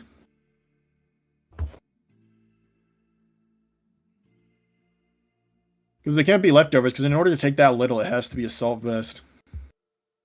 Pretty bad play here. Electroshot is, like, not obvious, but, like, a decent play, especially since Rain's up. Just a Skarm Sack for pretty much no reason. So now I think he has to go, Snorlax. He's going to click Yawn again. If I was Nico, I would have clicked... I guess Electroshot doesn't work because it's Terra Electric. So now he has to switch. Or he probably might just tank the sleep at this point. No, he decides not to. Rest. This Snorlax is just being annoying. This isn't a sweeper Snorlax. This is just like a... You have to switch out, please. And it also is Terra Electric, so the water types can never come out. Sleep Talk? Yeah, he has it. Terra Electric? No Yawn, but that's still annoying. This is just this Snorlax is doing what its job is, which is to force switches, making Nico really uncomfortable. Wheezing Galar. Sleep Talk. Yeah, decent chip. Because he can't really kill this Snorlax at all. So, like, all this chip is decent. and it opens up a what's it called bundle with like the roles that it might need to win the game. Amoonguss, Yawn, Nico's forced to switch every single turn. How many yawns how much PP does Yawn have? God bless. 16. Left. God, 11 left. Damn. Okay, so Nico makes a good play here, expecting Indeedee to come out on the Amoonguss because he knows Amoonguss has Toxic and that kind of thing. He goes Arc predicting it. So he gets some momentum, but there's nothing Nico can really do here. Especially losing low kicks turn 1 is devastating, right? I probably would have... there really isn't even a switch in, though, because you have to go Arc. Snorlax comes out now. That does nothing. He might just click Terra Blast, because any damage on Arc is pure damage, and it leads to bundle winning. He does Yawn, though. Jesus. When does he let something fall asleep right now? He's just spamming Yawn. Finally gets a Toxic off, but this is rest, so like, who cares? There's like literally no way for Nico to win. I think. Couldn't he just run immunity? I can't. With these, he's probably thick fat for like Ice Beams, maybe. I guess. Ice Fangs. So now he gets a flip turn off on the bundle. I would have just clicked Ice Beam. Who wants to take it? I think the flip turn was unnecessary. It just extends the game a little bit, I guess. Body presses, who cares? Rest. Oh, he goes for Yawn. Kind of greedy, but he does live the next body press, so you can just Yawn now. Or rest now. Nico needed a crit there, desperately. It's really just a matchup difference, and also like the 6 that were brought difference. Like, Nico can literally do nothing. There's no play that necessarily like helps them win this game.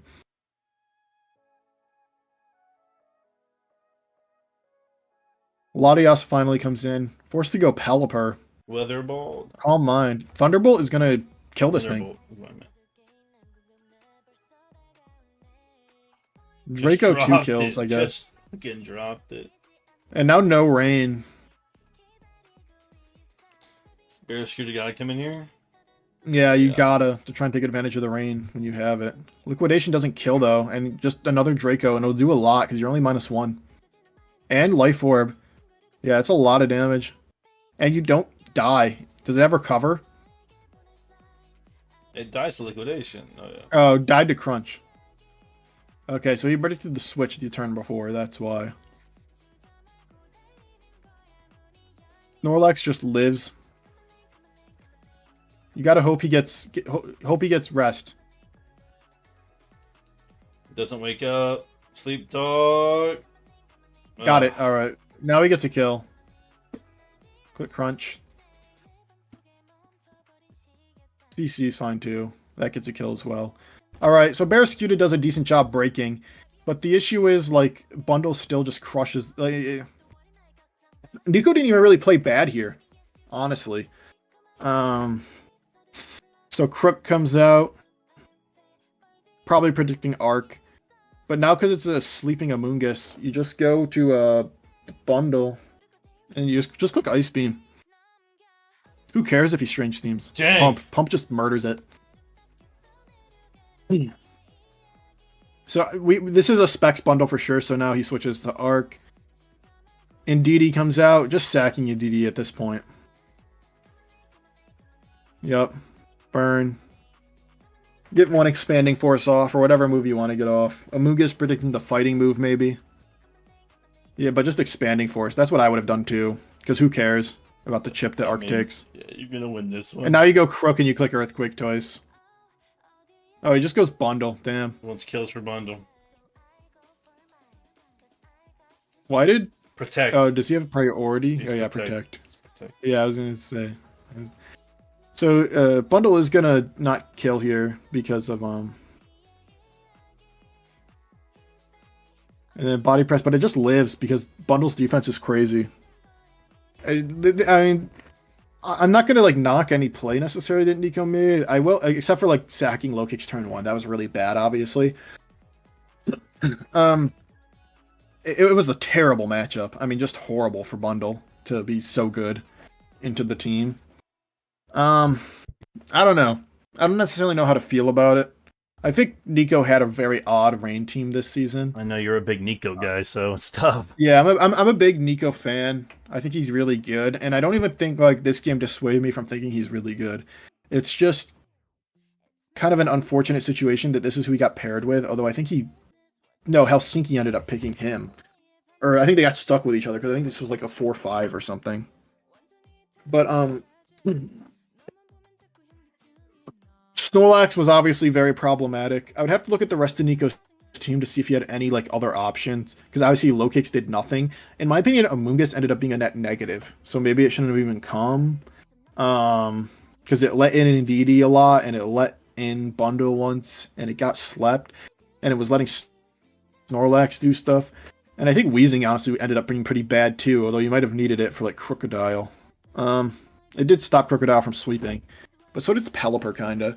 Like max defense Pelipper. I think low kicks was good this game, and he just sacked it, which is super unfortunate. Like maybe Zapdos. I know he has Zapdos. Maybe like Scarf Zapdos could have come.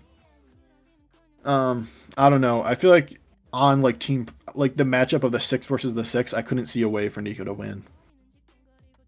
Alright, with that, we move on to Gyotaro versus Natty. Alright, so off rip, Iron Hands, it's good against Torn T and Darkrai, and it's good against Heatran, but it can get mitigated by Weezing, it can get burned. The Enamorus is very annoying if it clicks Earth Power on the right turn, obviously. Potentially, Glamora could be like Meteor Beam, Rock Polish, that could do something. I do think Heatran is really good here, and could be problematic for Natty to deal with.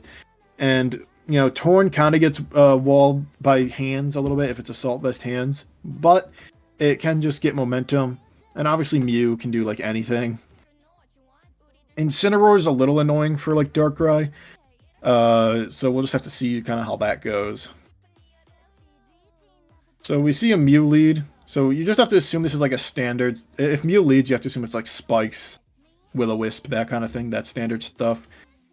Incineroar comes out, Scald comes out, so a cool tech. This does look like maybe Assault Vest, Incin, or just like Max Spadef actually. I think Assault Vest would take less.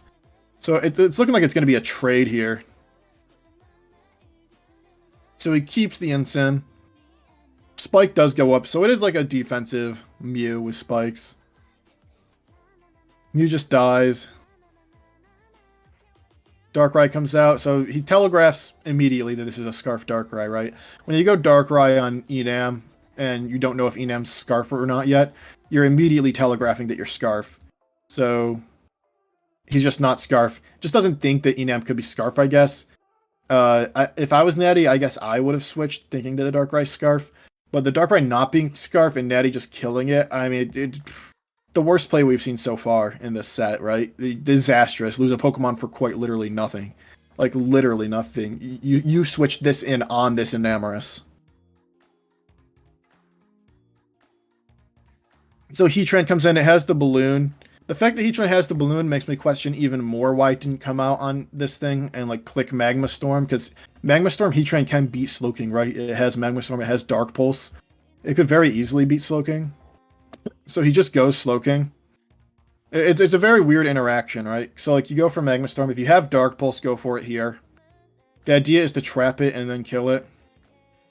But he just protects, and it allows him to Scald. So he gets even more chip. Weezing comes out. So he wasn't the trap Slowking Heatran that I've seen like Nightmare Hall run, and I've seen a few others. I think that's probably what it should be when you come against Slowking, is like try and trap it and kill it with D-Pulse. So this is an AV Torn. That's pretty much what that tells me. Hands comes out, that's a good switch. I mean, Geo's like way behind. It's hard to win. U-turn, good play. Weezing, or Spiritomb, I guess. Spiritomb is a decent counter as well. Black Sludge. This is such an odd set. Yeah, I think it was Trick, right? Yeah, switcheroo, I'm guessing. Not doing it immediately, though. Like, you're just losing all your health on a Pokemon that can't heal. I'm assuming it has to be rest. So rocks go up. It's the trick. So he's just, like, completely whittling this Treads, but I just don't think Natty cares. Geo's, like, doing nothing, pretty much. Enam. Toxic Miss. Ah. Unfortunate, but, like... Moonblast. Oh my god. No Terra. Live. Toxic hits. Alright, another Moonblast should just come out. 20. Rocks plus Moonblast might be a little too much. Yeah, way too much. Should have gone Heatran. He knows this is Scarf. The refusal to go Heatran is unfortunate. Everything just taking damage. Everything's chipped. We're getting to the point where I think Enam's going to win in the end, pretty much. So, like, Treads comes out, he finally goes Heatran. I guess he was keeping his balloon for this, but it's burned, so, like, who cares? You know what I mean? So, and it has a Black Sludge, man. Like, who cares? Geo just has, like, an odd game plan in this game, I think. And Darkrai being down is huge. I don't really know what his win count is. He has 4 pretty weak Pokemon, because his Heatran's defensive. He has no offensive Pokemon. And no way of getting rid of hazards, and his Spiritom's dead, effectively.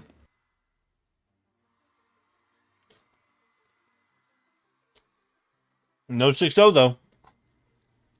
Yeah, and Natty just sacks it because there's no reason not to. Hello, King. Horn comes out.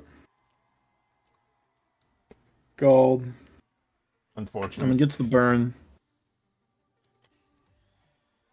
It's unfortunate that Geo's treating it like Slowking always beats Heatran when he could have had a set that beat Slowking, and then I think this game could have broken wide open.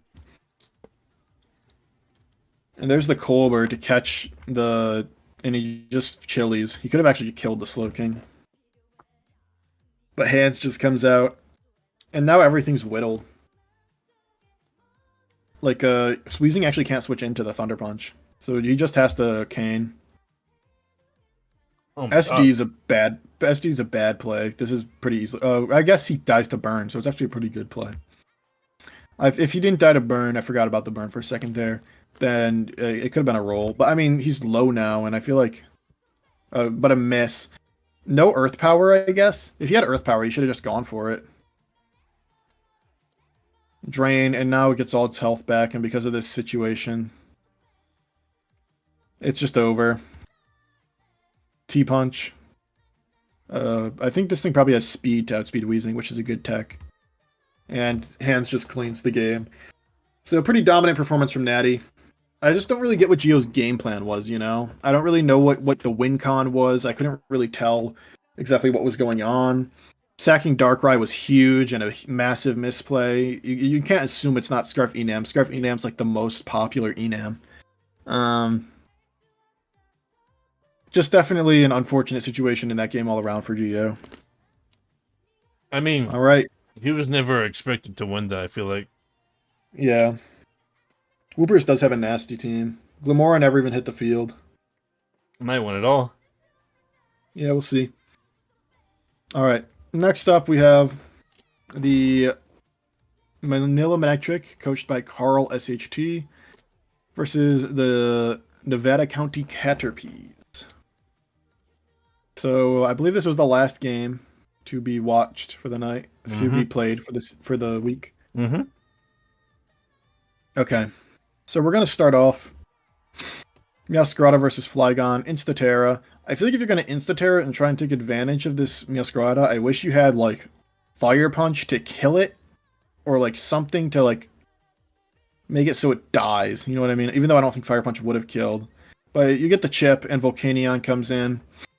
And Volcanion's kind of nice because he doesn't really, if it's like Earth Power, Water move, Poison move, Fire move, he doesn't really have a good switch in. He doesn't really have like a way of dealing with this thing. It kind of just sits, Handsian, I would say. I've made this comparison before. Volcanion's like a special hands. Like it just runs like the coverage moves, and it kind of just sits around for a bit doing chip to everything. And there's no like direct answer to it because it just lives. It can't get O-code. Yeah. So he goes for Calm Mind, an attempt to break, but in my opinion, it just doesn't really work. And so like he was gonna sack his Flygon here to get the chip on Florges in order for it to be low enough that something else could kill it. But instead of taking that exchange, he just insta-sacks his Golem. Yeah. So I don't know if he expected it to not be Earthquake that was clicked there or what. I have no idea. This Flygon survives a long time and is really important in this game. And he could have straight up killed it with Florges there. With a Pokemon that gets Wish, that could have clicked Wish at some point.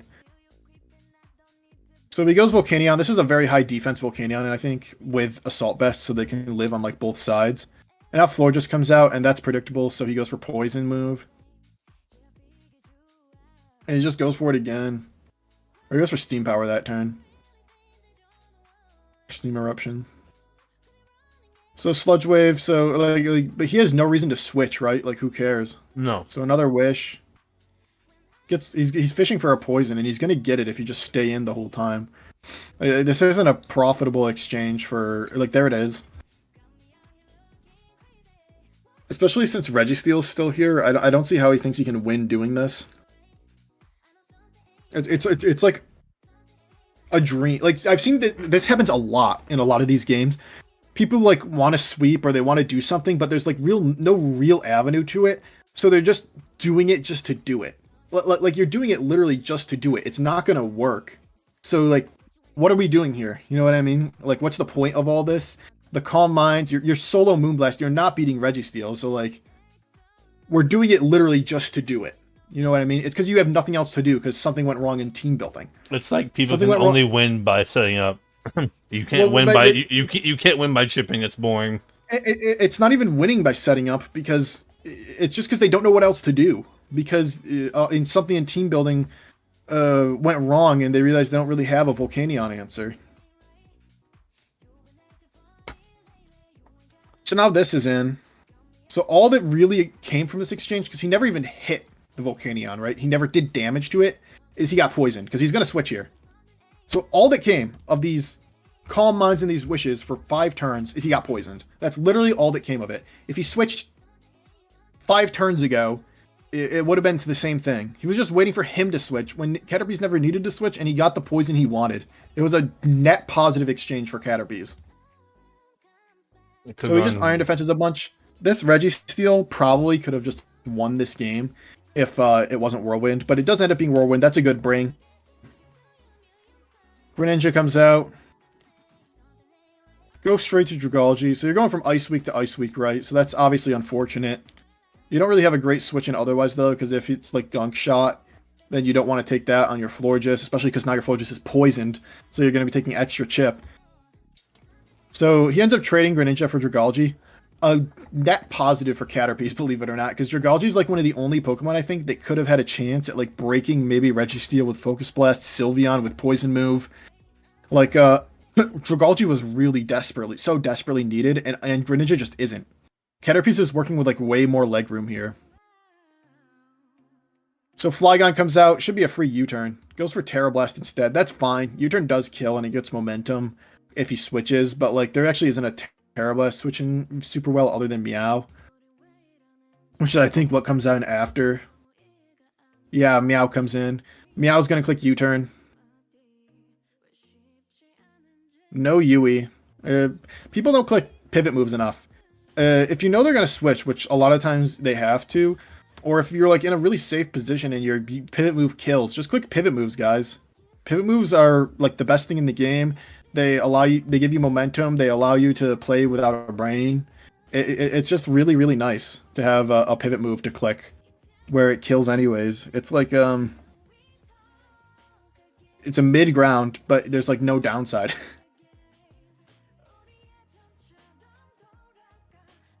So, like, Florges comes out. Steam Eruption. But, look, Florges doesn't wall this. This poison move does... He switches to Registeel because he can. He didn't need to. He could have just clicked He could have just clicked poison move. And then we just dance with their Forges and Mandibuzz. Yeah, we dance for a bit with Forges and Mandibuzz, but like rocks go up, defog. It's a whole lot of nothing right now.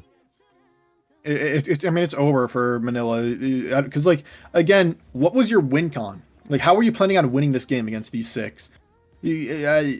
People go into games, I feel, without a clear idea of how they're gonna win the game. Like, what's the Pokemon you want to win this game with?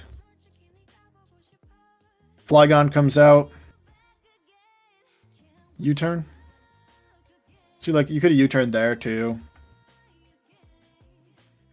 This Flygon never died. It's like he wants it to die, but Manila just switches or Manila refuses to kill it.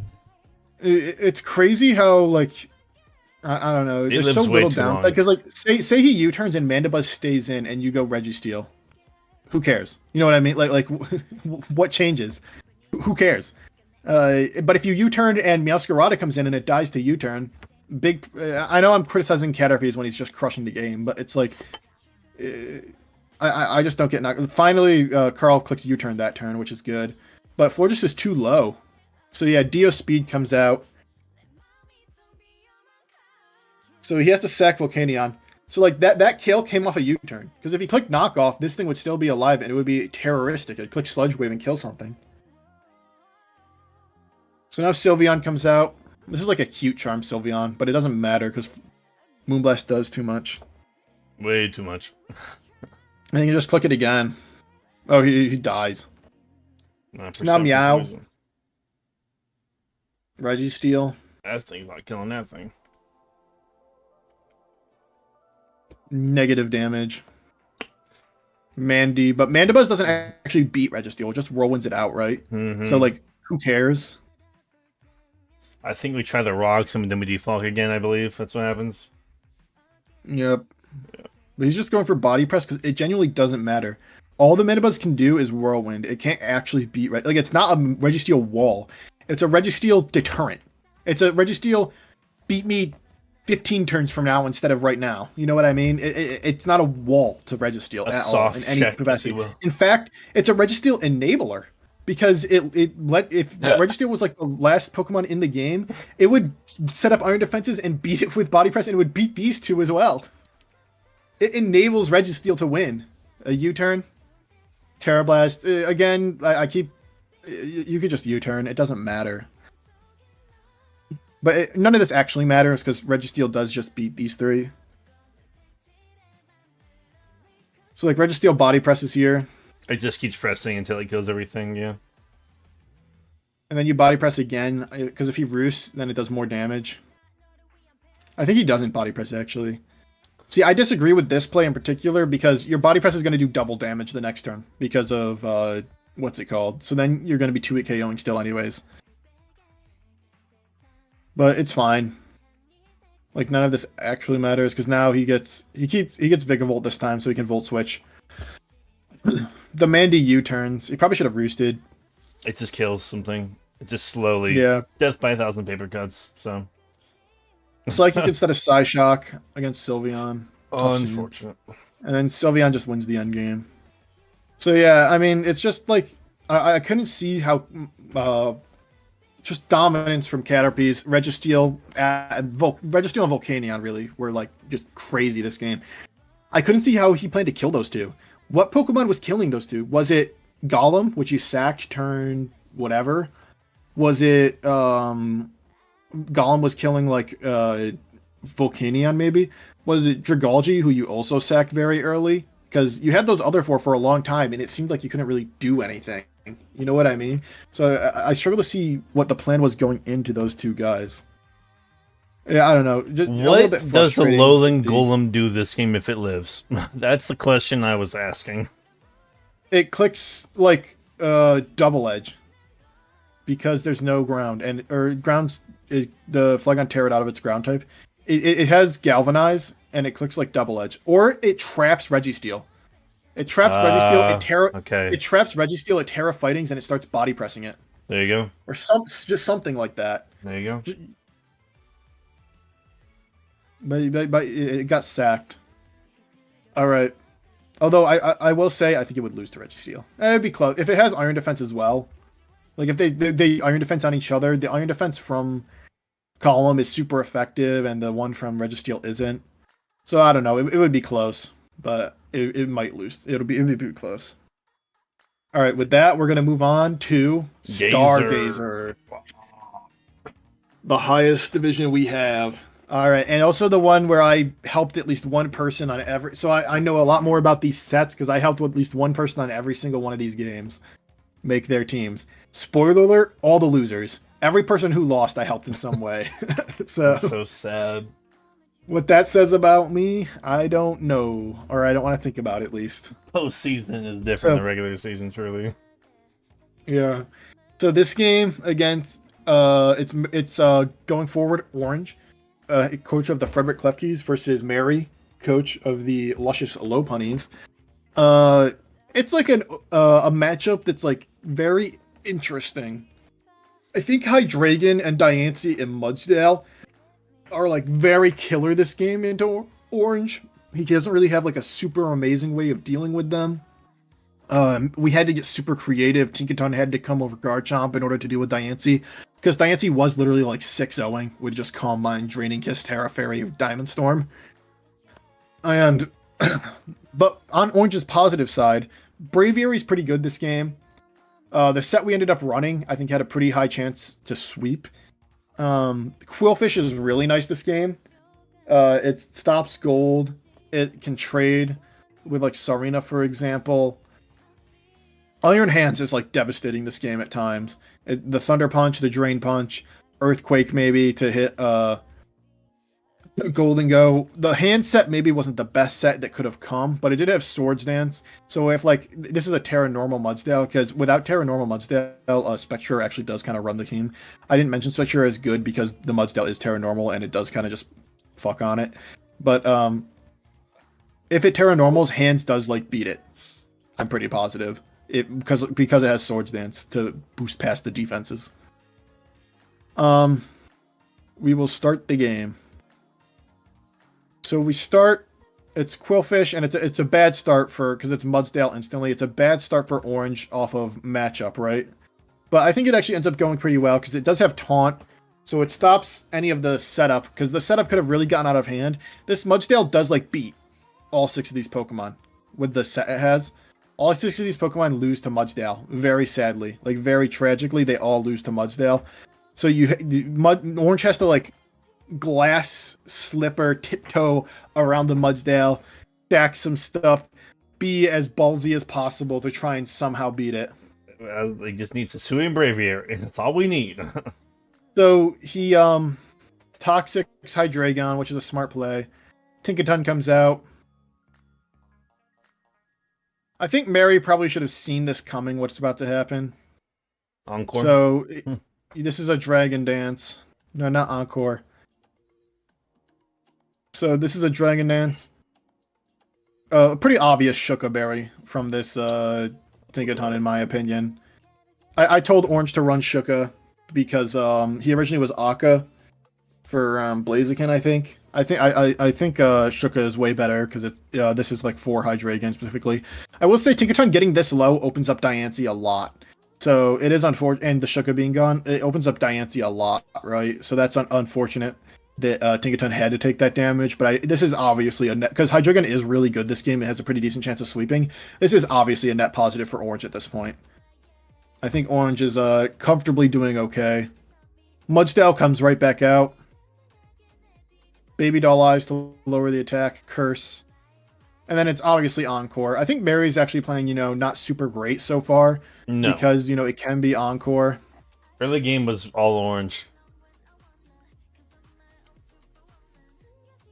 So he goes Quillfish. Mary does just... Because, I don't think Mary didn't know it had Encore. I think Mary planned to literally Encore past. You know what? Encore... just curse until Encore ends. But Mary obviously doesn't want to get poisoned. So she goes out into, what's it called? Or she goes out into, she went out into Golden Go on Tinkaton. Okay. So she was just switching Mudsdale out after it got Encored. But Quillfish came out, so it ended up looking like a pretty good double for orange because Quillfish is a wall. Crunch comes out, it hits, it does decent chip. Any chip on Mudsdale is good chip.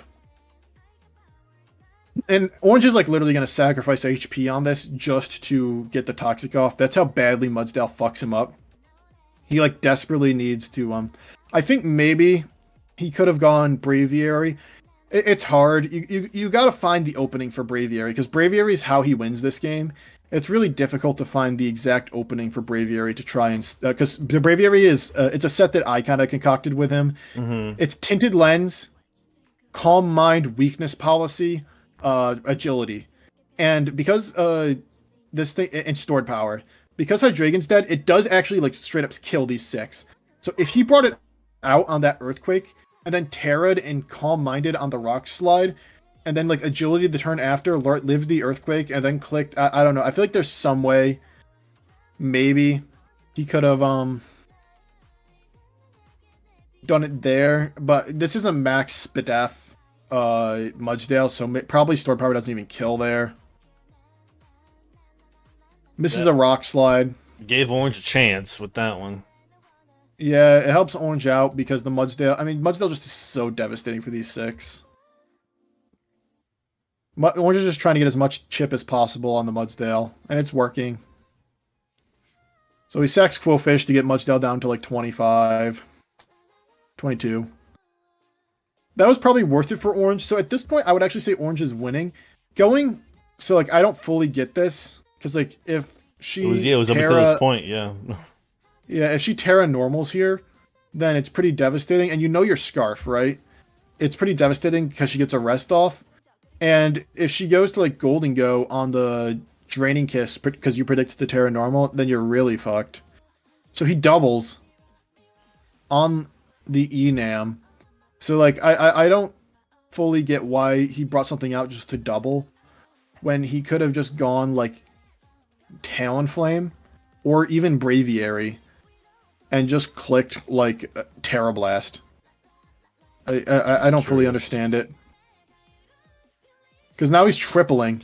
And this is the thing Orange does. He's switching all over the place. And he's like getting nothing from it, really. Because he's trying to predict and he's getting it wrong. Or at least, it's not like super wrong, but he's not getting it the way he wants to get it. He's not getting the exact position he wants. It feels reminiscent of how Ottawa plays sometimes. So he gets the Encore off on the Shadow Ball at least. Which I think is going to bring in hands. Which I don't necessarily know if I agree with. Oh, it's Spectrier. I guess that makes sense. Shadow Ball is kind of free. But because of the Healing Wish, I don't know. I feel like going hands and clicking SD might have been nasty. A little bit nasty there. Because the Shadow Ball doesn't do enough and you're locked in, so now it's going to Terra normal. So you have to go Braviary. And you have to pray for this miss, and he gets it. But like, Braviary was needed this game. This miss was like huge. Needed it. He needed that miss desperately. And so now he agilities. Fumbles. Somehow fumbled. So he switches. Knock off. We know Flame Body. Maybe this thing had pads. Hands. So like Orange is just switching around now. Getting everything chipped. Diancie comes in instead of what he wanted, I think. So, Mary predicts Heavy Slam, right? So, but the SD comes out, so that's good at least. Why? I don't get why he switches. I think that's the worst one. I don't get why he switches. It's for the trick. It's for the trick. Why not just click Thunder Punch? Who cares if Sarina comes out? You know what I mean? You're +2, you have the defense boost. Who cares? So he does Trick. I feel like the chip would have been fine on Golden Go. But, I mean, like, this is still winnable for Orange. U-turn. All right, so this is the play, right? This is obviously, like, the end where it, like, really, really matters. Braviary comes out. This is what Braviary is for. We made this set with this in mind. We Terra Fight. We Calm Mind. But the unfortunate happens. So we live this Moonblast pretty easily. It does like 65%, something like that. But the crit incredibly massive crit, so huge. Really throws the game in, basically makes the game over. Because Braviary would have stored power after the weakness policy boost, it would have killed. And then, like, it would have been Hands versus these three. And I think Hands has a chance. You know what I mean? I think Hands has a chance. I don't know if it's a great chance, but with Drain Punch and Swords Dance, so you can boost the defense alongside the Muds. Like, you can boost your attack a lot greater than the Mudsdale can boost its defense, theoretically. Mm-hmm. I think Hands might have a chance at the end there with the health recovery. So now he's trying to, but he gets it wrong. So now Hands is dead. And then Orange does what Orange does. And Orange forfeits. And yeah, it's just a devastating turn of events at the end. At that point, you just... I would have... Yeah. I think maybe Orange switched around a little too much, but I don't think he was necessarily making wrong plays. It's hard to figure out when because Mudsdale was so devastating, it's hard to figure out exactly when Braviary should come in and try and do what it needs to do. It's I don't know. It's really tough. Interesting. I would have loved to see what happens if the crit doesn't happen, because I really think Orange still has a chance. I think it would have been close with Mudsdale. I think it would have been really, really close with Mudsdale. It would have easily.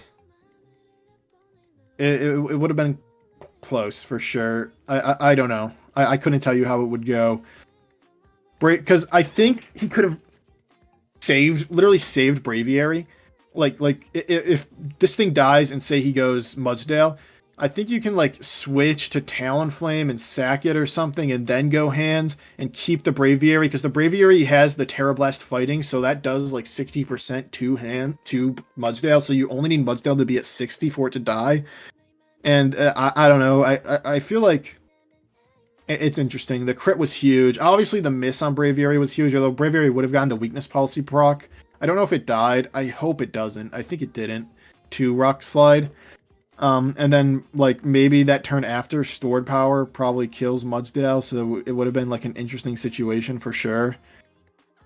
I don't know. It's all interesting, for sure. A bit of a luck game. But a lot of luck involved. And somehow that's just how it happens, unfortunately, for some.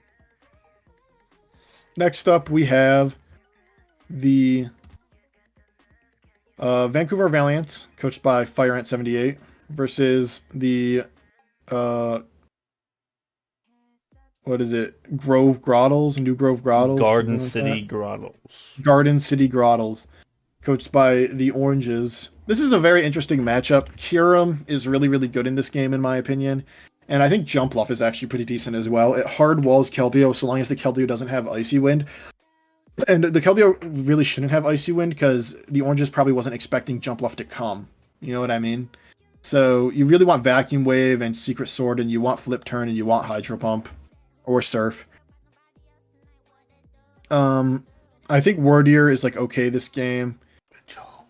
Bellibolt is devastating for Fire Ant.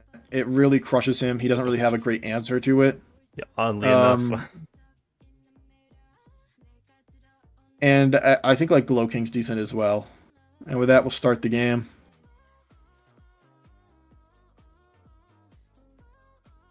So, really good start for the Oranges. Basically calls the Trad's lead, or maybe Glamora as well. But not leading Meowscarada was really good for her, because this is a Megahorn Scarf Treads. So if it was Meowscarada lead and he caught that, I think this game would have been a lot different. So really, really good lead from her. Really catches him off guard. He's forced to go Jumpluff. Jumpluff does take this pretty well. Surprising. Well, I guess not surprising. Yeah, this is what Jumpluff's here for. U-turn. Good U-turn. Nice use of momentum. The eject pack is cool. Oranges has done this a few times now with the eject pack. It basically saps momentum away from Fire Ant and puts it in her hands. And it negates like any good play he does, which that was a good play, and it got completely negated because you don't switch. So the Jumpluff is still stuck here. But it's not actually Jumpluff, it's Zoroark. I feel like staying in there is kind of risky, right? Because if it is Meowscarada and it goes for triple axle, that could be really problematic. He sleep powders and misses, so he just straight up calls. This is Zoroark. or he was expecting to get to like knock off and get dark type, and then he would sleep powder after. Maybe forgetting triple axle was a thing, but he does miss. That's a pretty devastating miss. It's really unfortunate that happened. Does it again? Well, spoiler, but I think it happens again. Yeah, he calls that this is locked in Zoroark, which it is. So this is a good play to go Weird Ear, because the Weird Ear is what's it called? The Weird Ear is set up, so getting good opportunities to set up. I think going Grimmsnarl there might have been good, because Grimmsnarl clicks Crunch, and there's not like a great switching because it is Banded Adamant Grimmsnarl. So there's like not a really good switching. The two resists are like not great resists. Also high mug. So Weird Ear, Calm Minds. And then it's going for game essentially. Yeah, I mean, I don't see why not. I feel like this is the play you've got to make. And it actually does like literally win if this didn't have the one move it has, which is Yawn, right? So he goes for Yawn, pretty devastating. Unfortunate situation to say the least. Good prep. I think you gotta you gotta switch here. I think switching instead of taking the sleep is better. Any chip is like this is like not a great play from Valiance, because the chip is not permanent and now your Weird Ear is completely neutered. Because the Weird Ear like literally can sweep if he just is the right, if he just has like that thing low. So he Terra Fights, strong play. Knocks off the lefties, makes sense.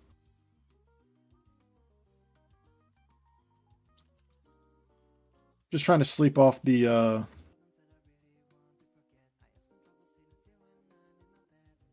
So he gets the stored power off.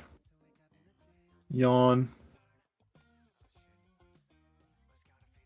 If he woke up like a turn earlier, he might have had a chance to win. He sleeps for a long time.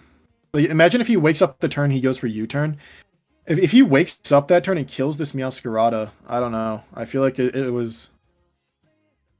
But he goes for stored power, gets the Slowking low. Yawn. And then makes a really, really great play. Meowscarada comes out right. Terra Blast.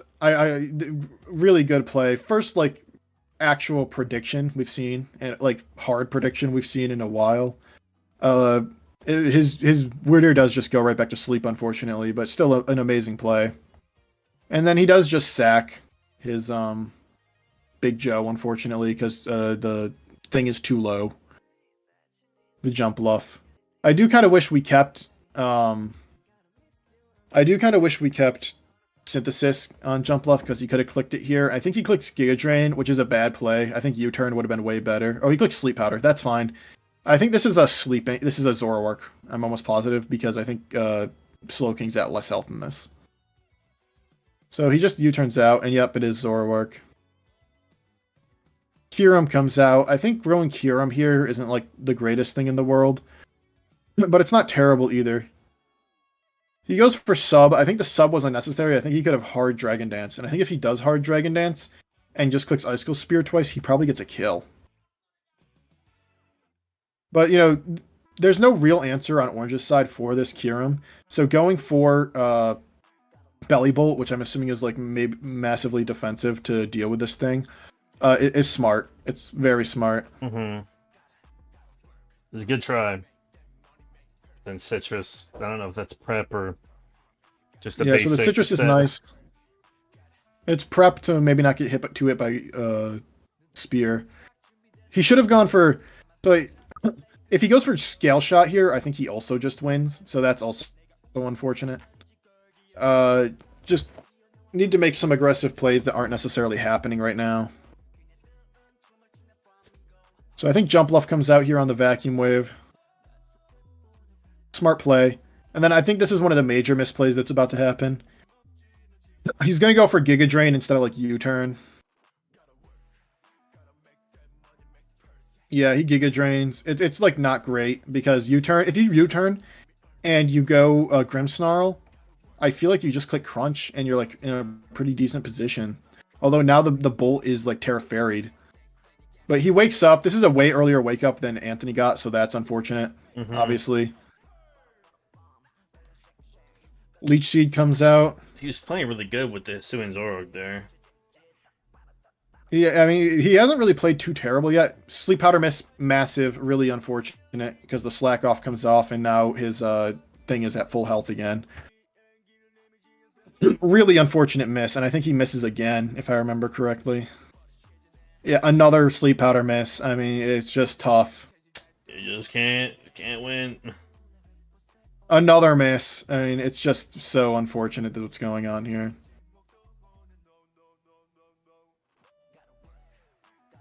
Finally hits. Way late though. So he finally hits. He can U-turn out to Grimmsnarl. So we know this isn't Belly Bolt because it's not Terrad, and it shows that. Grimmsnarl comes out. Click. Oh, he goes Treads. I don't like this play. I don't know why he doesn't go Grimmsnarl on the Zoroark. I guess it has Sludge Bomb, right? It has to have Sludge Bomb. Mm-hmm. In that case, if it's like Flamethrower, Sludge Bomb, Shadow Ball, Hyper Voice, that kind of thing, I would go Glamora. I don't love this because it could easily have Flamethrower. And also, he must have forgot about... He should have gone Grimmsnarl. Because Grimmsnarl also just lives. And it doesn't take any damage from Future Sight. And I think like this thing could have easily won the endgame with Scarf Earthquake, with the way this game's going. Losing Treads here is like huge, massive. Grimmsnarl should have come out. Instead, it just comes out now. And then he should have clicked Play Rough here, because it still kills Zoroark. And this Belly Bolt, you know, it resists Crunch now. Play Rough would have 2-hit KO'd. And Static comes out, that's super unfortunate. If Static happened on the Play Rough, it wouldn't have mattered. If Static didn't happen, then it 2-hit KO'd the Belly Bolt, and he was in like a pretty good position. Because Glow King doesn't really want to take a banded Play Rough. So he just Giga Drains instead of Sleep Powdering. Probably scared of missing again. Belly Bolt comes out. This is like an interesting... He gets paralyzed. I mean, it's like all these little things. He's getting really, really... Yeah, he says he shouldn't have switched into Treads. He shouldn't have. Anthony's getting super unlucky, actually. Like, all these turns are really devastating for him. Glamora comes out. He's going to try and go for the end of the game here. Because he is Rock Polish. Oh, no, he's not anymore. I forgot we got rid of that. He's like Toxic Corrosion now. But now Excadrill kind of just cleans at the end, unfortunately.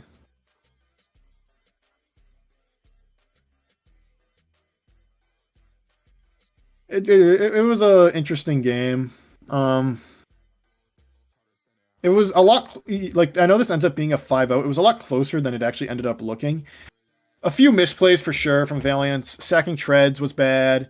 I feel like maybe he should have kept Glim in on the Excadrill and just gone for Earth Power. It was a lot of luck. I'm not gonna lie. A lot of Sleep Powder misses, a Static Para, a Paralysis. A lot of sleep turns on Weirdeer that one time, where if Weirdeer didn't get all those sleep turns and Meow died, like the turn it clicked U-turn, for example, then it can click Stored Power like twice and probably get a kill or bring Excadrill down to a really low percentage, and the game's like really tough for oranges. I don't know. I feel like all the luck like piled on was just really tough for Valiance here. But definitely a few misplays for sure. And the misses and just...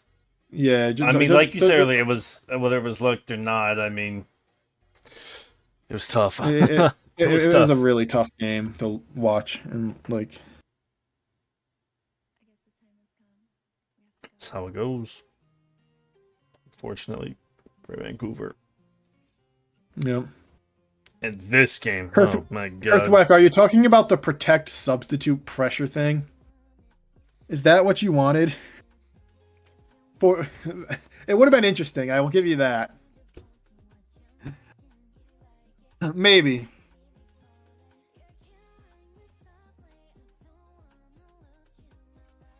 All right. Nightmare Hall versus Residelphia.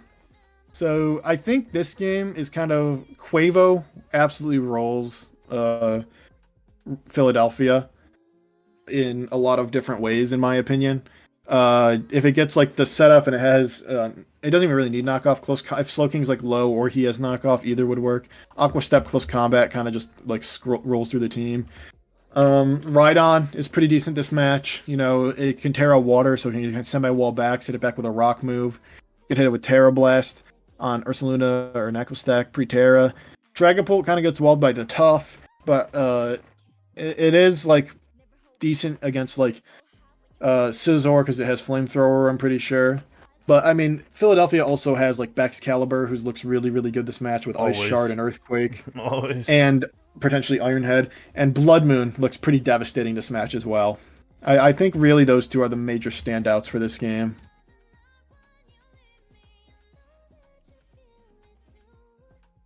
Yeah, we were Rock Polish Meteor Beam for a long time. It probably was better. I do know that the extra was Shuka, if I'm remembering correctly.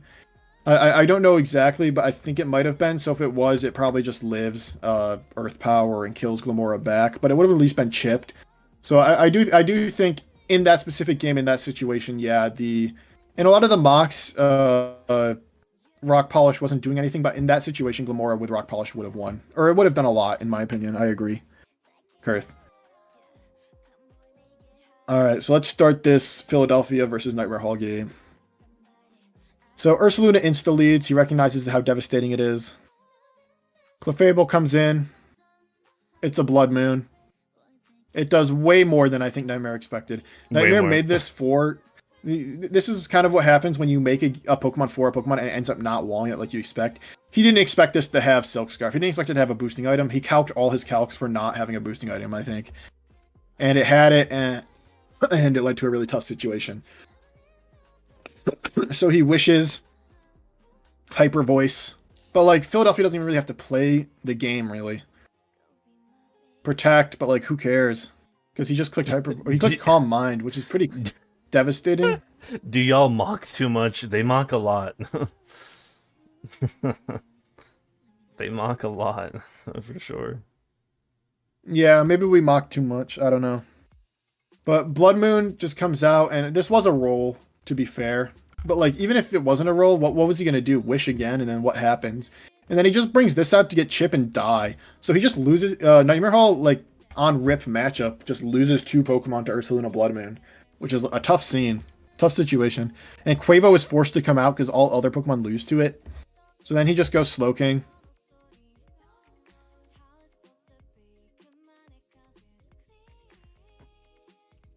So Heatran comes out. This is like an offensive Slowking. So like he's doing a lot here, damage-wise, to this Heatran. These Surfs are pretty devastating. Protect. The Trick Room, you know, is problematic for Nightmare Hall. He can't go to Dragapult because the next turn he'll just get outsped, which is what he does. So he's going to go Dragapult, take the Surf, and then probably go back to Heatran, maybe. No, Philly just switches to Wigglytuff because Wigglytuff's a pretty hard wall, to be fair. Heatran does come back out, though, like I said, predicting the Ice Beam. Slowking comes out.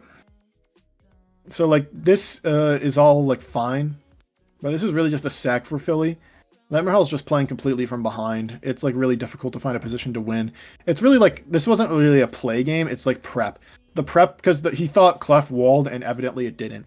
So, like, I don't think he had any mocks this game. All I did was really help make the Dragapult set for Nightmare Hall. I don't think he had any mocks. So, he thought something did something that it ended up not doing. You know what I mean? So, that's really all it came down to. And then, because it didn't end up doing that thing, the whole team just broke apart. And he couldn't really do anything. Because, like, this mid-game, Nightmare Hall plays pretty well. He goes Rhydon on the Earthquake, and he gets crit, which is really unfortunate. Because he does need HP. Terra Water. Goes for Rock Tomb, misses. Knock off. Goes for Rock Tomb again. He does have Fire Punch. He could have just gone for it there. Maybe it doesn't kill. He Fire Punches there, which, because of the speed boost, he outsped, so it ends up being the same thing. Ursaluna Blood Moon comes out, and it just gets to claim kills now. Like, he's in an unfortunate situation. Quavo. Just a Wigglytuff sack at this point.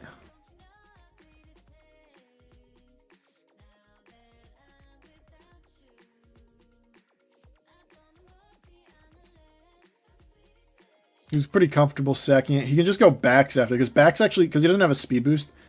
I would have maybe clicked, this thing probably has a fairy move, and it probably killed. But because backs out speeds by 1 point, I think it's like 86 to 85 or something like that. Mm-hmm.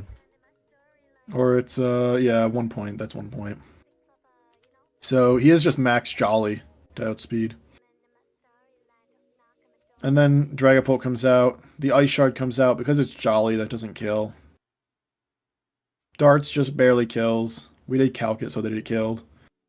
But now Knuckle Stack kind of just runs the game. He just didn't have the wherewithal. After losing 2 Pokemon instantly, making it a 6v4 essentially, he didn't have like the cachet, the HP to survive this game. You know what I mean? Like, Nightmare Hall didn't have the resources necessary to win after losing 2 Pokemon instantly in like the first 5 turns. 2 of his most offensive Pokemon. Yeah. Hard to take hits if you can't fucking take them. He's trying to get HP back on Pult here, I think, in order to try and sub maybe, because he does have like But it's just sub Nightshade, but there's just no way. There's no way for Nightmare Hall to do anything. And Philly gets the win off of Bruh, I get a Blood leave Moon. one game before. Please do, Kurth. Please do. Philly gets the win off of pretty much, Just not matchup necessarily, because I think he could have done something, but just under-preparedness for Blood Moon. Thinking Clefable could do it when there's like a set out there, a pretty common set out there that just beats the Clefable. With rolls, granted. Alright, and with that, and that's a major upset. Yeah, one of the biggest of the season. Actually, the biggest of the season, I gotta say. And with that, we move on to a very interesting match. Dude, this game was sick. Kurthwack versus Good Days Are Back. I did help Za with a few mocks, but I wasn't bringing the stuff Kurthwack was bringing, that's for sure. I do think Za could have played this game a little bit better, but I will give credit where it's due for having such innovative techs on Kurthwack's side. So we start the game. First of all, 2 things of note. The 2 main Pokemon on Za's side that really are good, Floatzel and Regieleki. Absolutely crush. There's no ground type because Kurthwack doesn't have a ground type, so Regieleki can just do literally whatever it wants. It can volt around and do like half to everything except Roaring Moon, who will still take a good chunk from Volt Switch. And Floatzel's Wave Crashes like kill everything. There's not a switch in. Again, resist. Roaring Moon. But it's not a great resist. And you really want your Roaring Moon to be offensive more than anything. On Kurthwack's side, the good Pokemon are, I think Zapdos, like offensive Zapdos could be decent with like Thunder, because it's going to be raining. That's a decent set. I think Emboar can do stuff, it's really strong. He doesn't have a super great switch into it if you have Wild Charge. And then setup Roaring Moon is also very strong. It has the potential to sweep in this game with Iron Head. Regieleki lead. Roaring Moon lead. You don't see any item on the moon. I think if you're Za and you really want to win, if you really want to win, you just switch. You switch out to Florges if it's max defense. If it's not, and you think you get 2 KO'd by like Earthquake, for example, you switch Pelipper. You cannot risk this potentially being Scarf. Regieleki is too important. It's literally the most important or second most important Pokemon on the team. And it dies turn 1 to Earthquake Scarf Edition. And it's just the game goes from, in my opinion, a very like not in Kurth's favor at all, because this is a Specs Aleki in rain with Thunder with Specs, to completely winnable. Like Za is on the back foot in a horrible situation because he doesn't scout for a potential Scarf. Pelipper comes out. It's going to be a U-turn, obviously, because he knows he has to switch. Floatzel gets to come out and click Terra Water flip turn. So Floatzel does get to kill a kill. So it's kind of like a 1-for-1, but not really, because it's going to end up being Smeargle for who's literally dog shit useless. Like, does nothing this game. Well, I mean, or Regieleki. It was a really cool set. Yeah. It does nothing this game. And it's that for Regieleki, who is like the most important member on the team. So now Floatzel switches out to Torn T. But that lets Zapdos just come in. I wonder if he should have gone. It's hard to figure out who she goes, because if he goes Crown, he just goes to Moon. And if he goes Torn T, he just goes Zap. And if he goes Pelipper, he just goes Zap. And if he goes Florges, maybe Florges probably should have come out, because that's the only thing that doesn't have like a super obvious answer. And if Moon comes out to click Iron Head, you do have the Steel Berry and you kill Moon, which would be big. So Crown comes out on the Thunder Wave, which is obviously annoying. Volt Switch, Kurth's in control here. The trade was 100, like 1000% in Kurth's favor. Volt Switch is nice. Florges comes out here.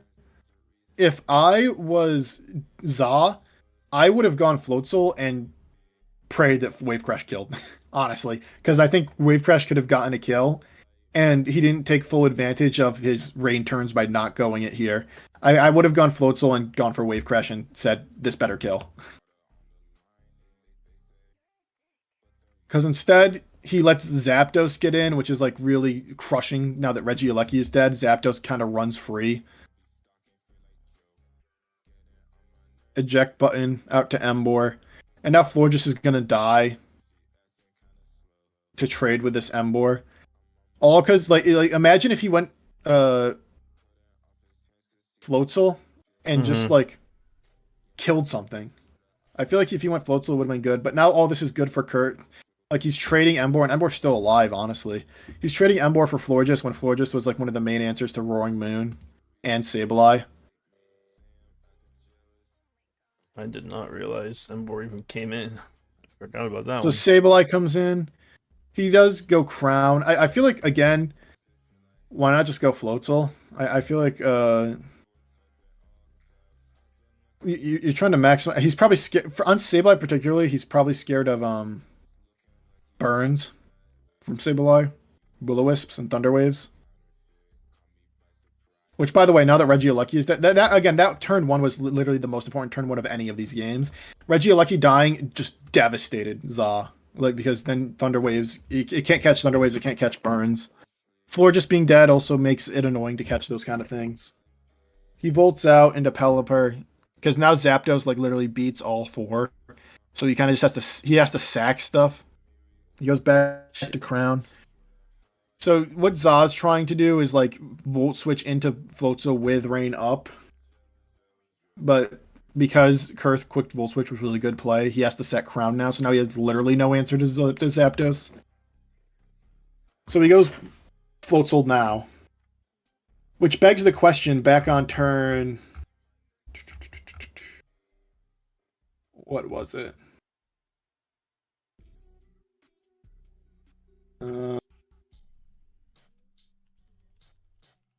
Where Roaring Moon was in. The turn where Roaring Moon was in, and he went... I think that actually might have been the turn that lost him the game, because I think he still could have won it with Regieleki dead if he didn't do it. He goes Florges on Roaring Moon instead of Floatzel with Rain up. I think that literally literally lost him the game. If he went Floatzel, I think he like literally gets a kill, and then he's like up 4-5 and it's manageable. But instead, he does it just this time, but it's probably a little too late. And then Kurth has a crazy sick attack on this Sableye. I couldn't. And he just goes with Thunder Punch. Adamant Sableye. He's just making sure Sableye keeps its item, I'll say. He goes Torn now, but the Thunder Punches just keep coming out. The fact that also Zal predicted like a lagging tail in the Sableye for like a turn one is also crazy. Thought about that. Weather Ball comes out, but it doesn't do nearly enough to Zapdos.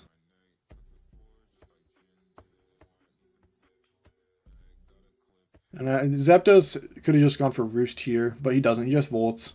Probably in case he switches out to like hard Floatzel, I guess. Because he doesn't really need, because he knows the set on Sableye. He doesn't really need the health on Zapdos. And then this Sableye has enough speed for Pelipper, which is awesome. This is just a really cool Sableye set. Floatzel comes out, and you think Floatzel might have a chance, but then it's Sash Sableye, which is so epic. And Metal Burst comes out to kill the Floatzel. Just to show off the set. Really, really, really sick stuff from Kurth. Really innovative sets. Really, I mean, the major things was the Sableye went crazy. With Alecki being gone, the Thunder Punches were so free, and also Floor just died early. And then Roaring Moon being Scarf and killing Alecki turn 1. Just massive. Really, really massive this game. So Kurth, with his wacky sets, just took full advantage. Really fun game. Fun all-around stuff from Kurth here. All right. I believe that will be it. Whew. And then next week's games already being set up.